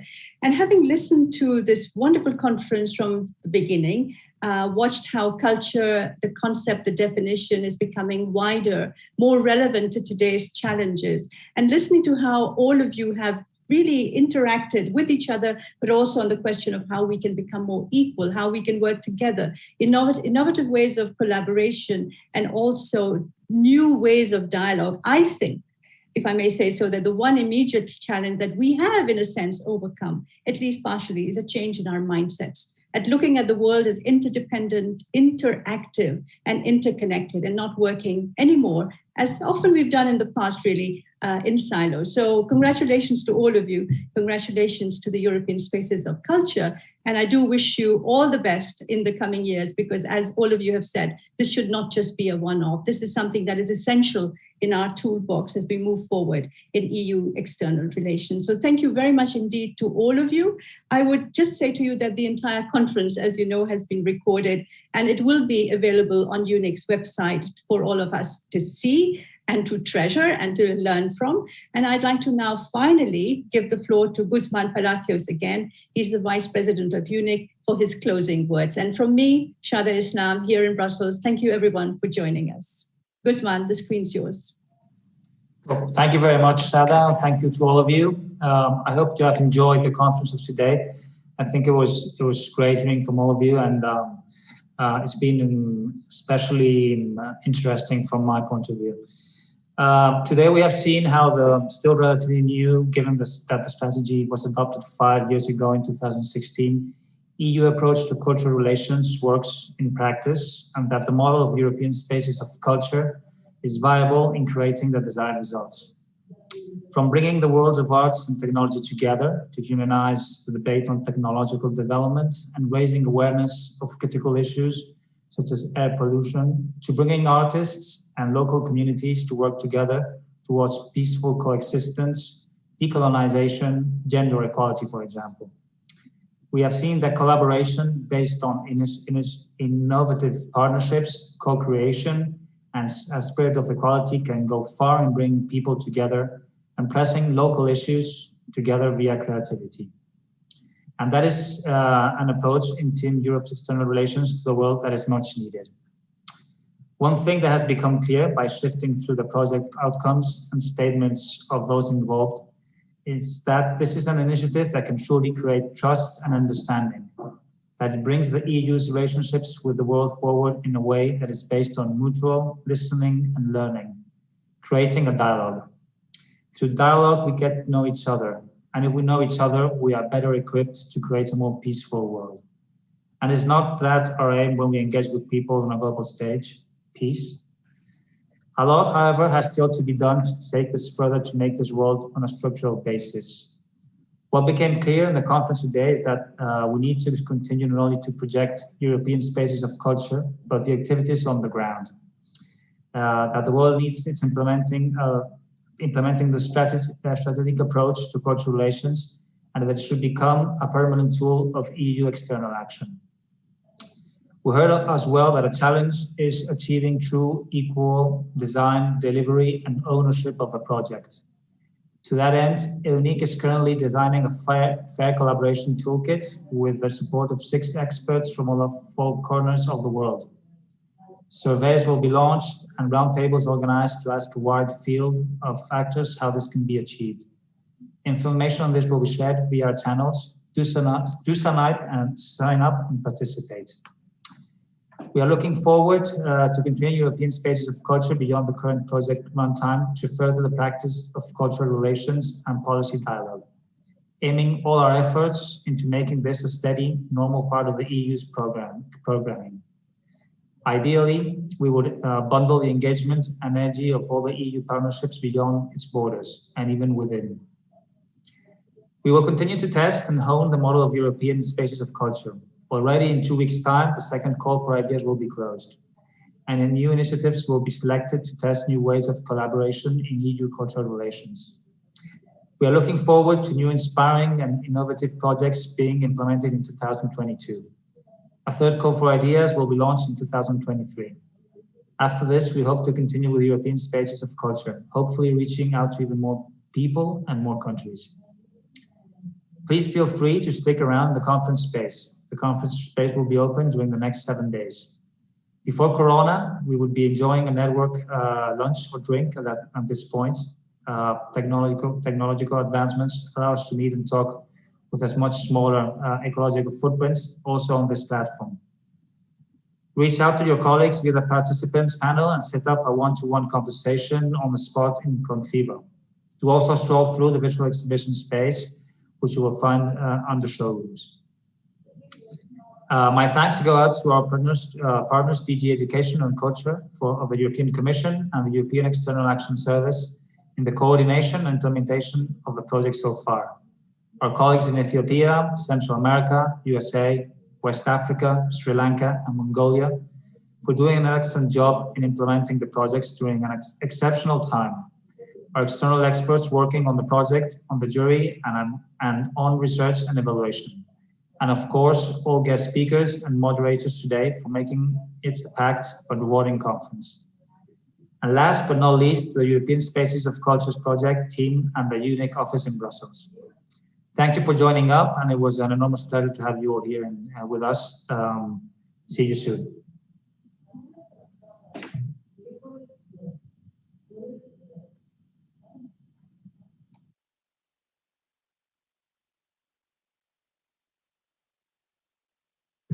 What I most like about European Spaces of Culture is that they're an absolute eye-opener on the importance of culture in the EU external action. I like their power to create partnerships, their impact on environment, technological progress, social cohesion, security, peace, you name it. I wish them, above all, political recognition and support detrimental for their future growth and success. So a little request to all EU partners, have a good look at the amazing spillover effects of these newly created spaces. They're a point of reference for all our future actions. Let's support them together the best we can. For the future, I wish for the successful continuation and expansion of European Spaces of Culture. This program gave a lot of valuable impulses to EUNIC members to intensify their cooperation worldwide. This gives me hope that through European Spaces of Culture, we improve our ability to further explore new innovative forms of cooperation in the cultural field around the globe. With its equal partnership and co-creation approach, which is also at the core of the Goethe Institute's work, European Spaces of Culture encourages mutual learning from and listening to local partners. This fosters trust building and is the foundation for developing genuine relationships and common perspectives. The equal partnership approach is not easy. It can be a long process, and it requires patience, self-reflection, and the willingness to discuss and negotiate with each other. But in my view, it is the only future-proofed way, the only way we can and should approach cultural relations in the future. Hi from Copenhagen. I'm Camilla Morthorst, Director of the Danish Cultural Institute. Our key learnings from European Spaces of Culture is that small projects are the right way to test ideas, and it is a great way to begin. Small projects have the potential to become larger projects with greater impact. With few resources, you can test the quality of the project, the effect, and the potential. You can find the right partners and improve your network and ability to meet local needs and develop common ideas. In the first round of European Spaces of Culture, we participated with a project in Belarus. This project became the inspiration for the design of a larger EU for Culture project, which we will be part of the next 4 years. European Spaces of Culture provide a platform for new dialogues and mutual inspiration. I hope the program will continue and expand. Hello all, my name is Aminat from Ethiopia by Dawe Project. Ethiopian Spaces of Culture catalyzed the creation process of new collaboration platforms, and it's important for it to continue, as experimenting with new means of working together is important for coherent cultural diplomacy. Thank you. It was a great experience for me to create Nogombatra International Eco Art Festival, which involved more than 200 people of different generations, backgrounds, and nationality. I think European Spaces of Culture builds kind of international local community lab where cultures become a language for mutual understanding and tool for collaboration. I highly appreciate this initiative and wish a great success for the future activities. Como actor del proyecto de UNISO, espero que Triángulo Teatro siga integrando Centroamérica con textos europeos. Espero que las voces también de Centroamérica se escuchen en otras latitudes y ojalá que se puedan retomar las giras centroamericanas presenciales para que podamos intercambiar entre artistas y conocer las realidades de uno y otro país.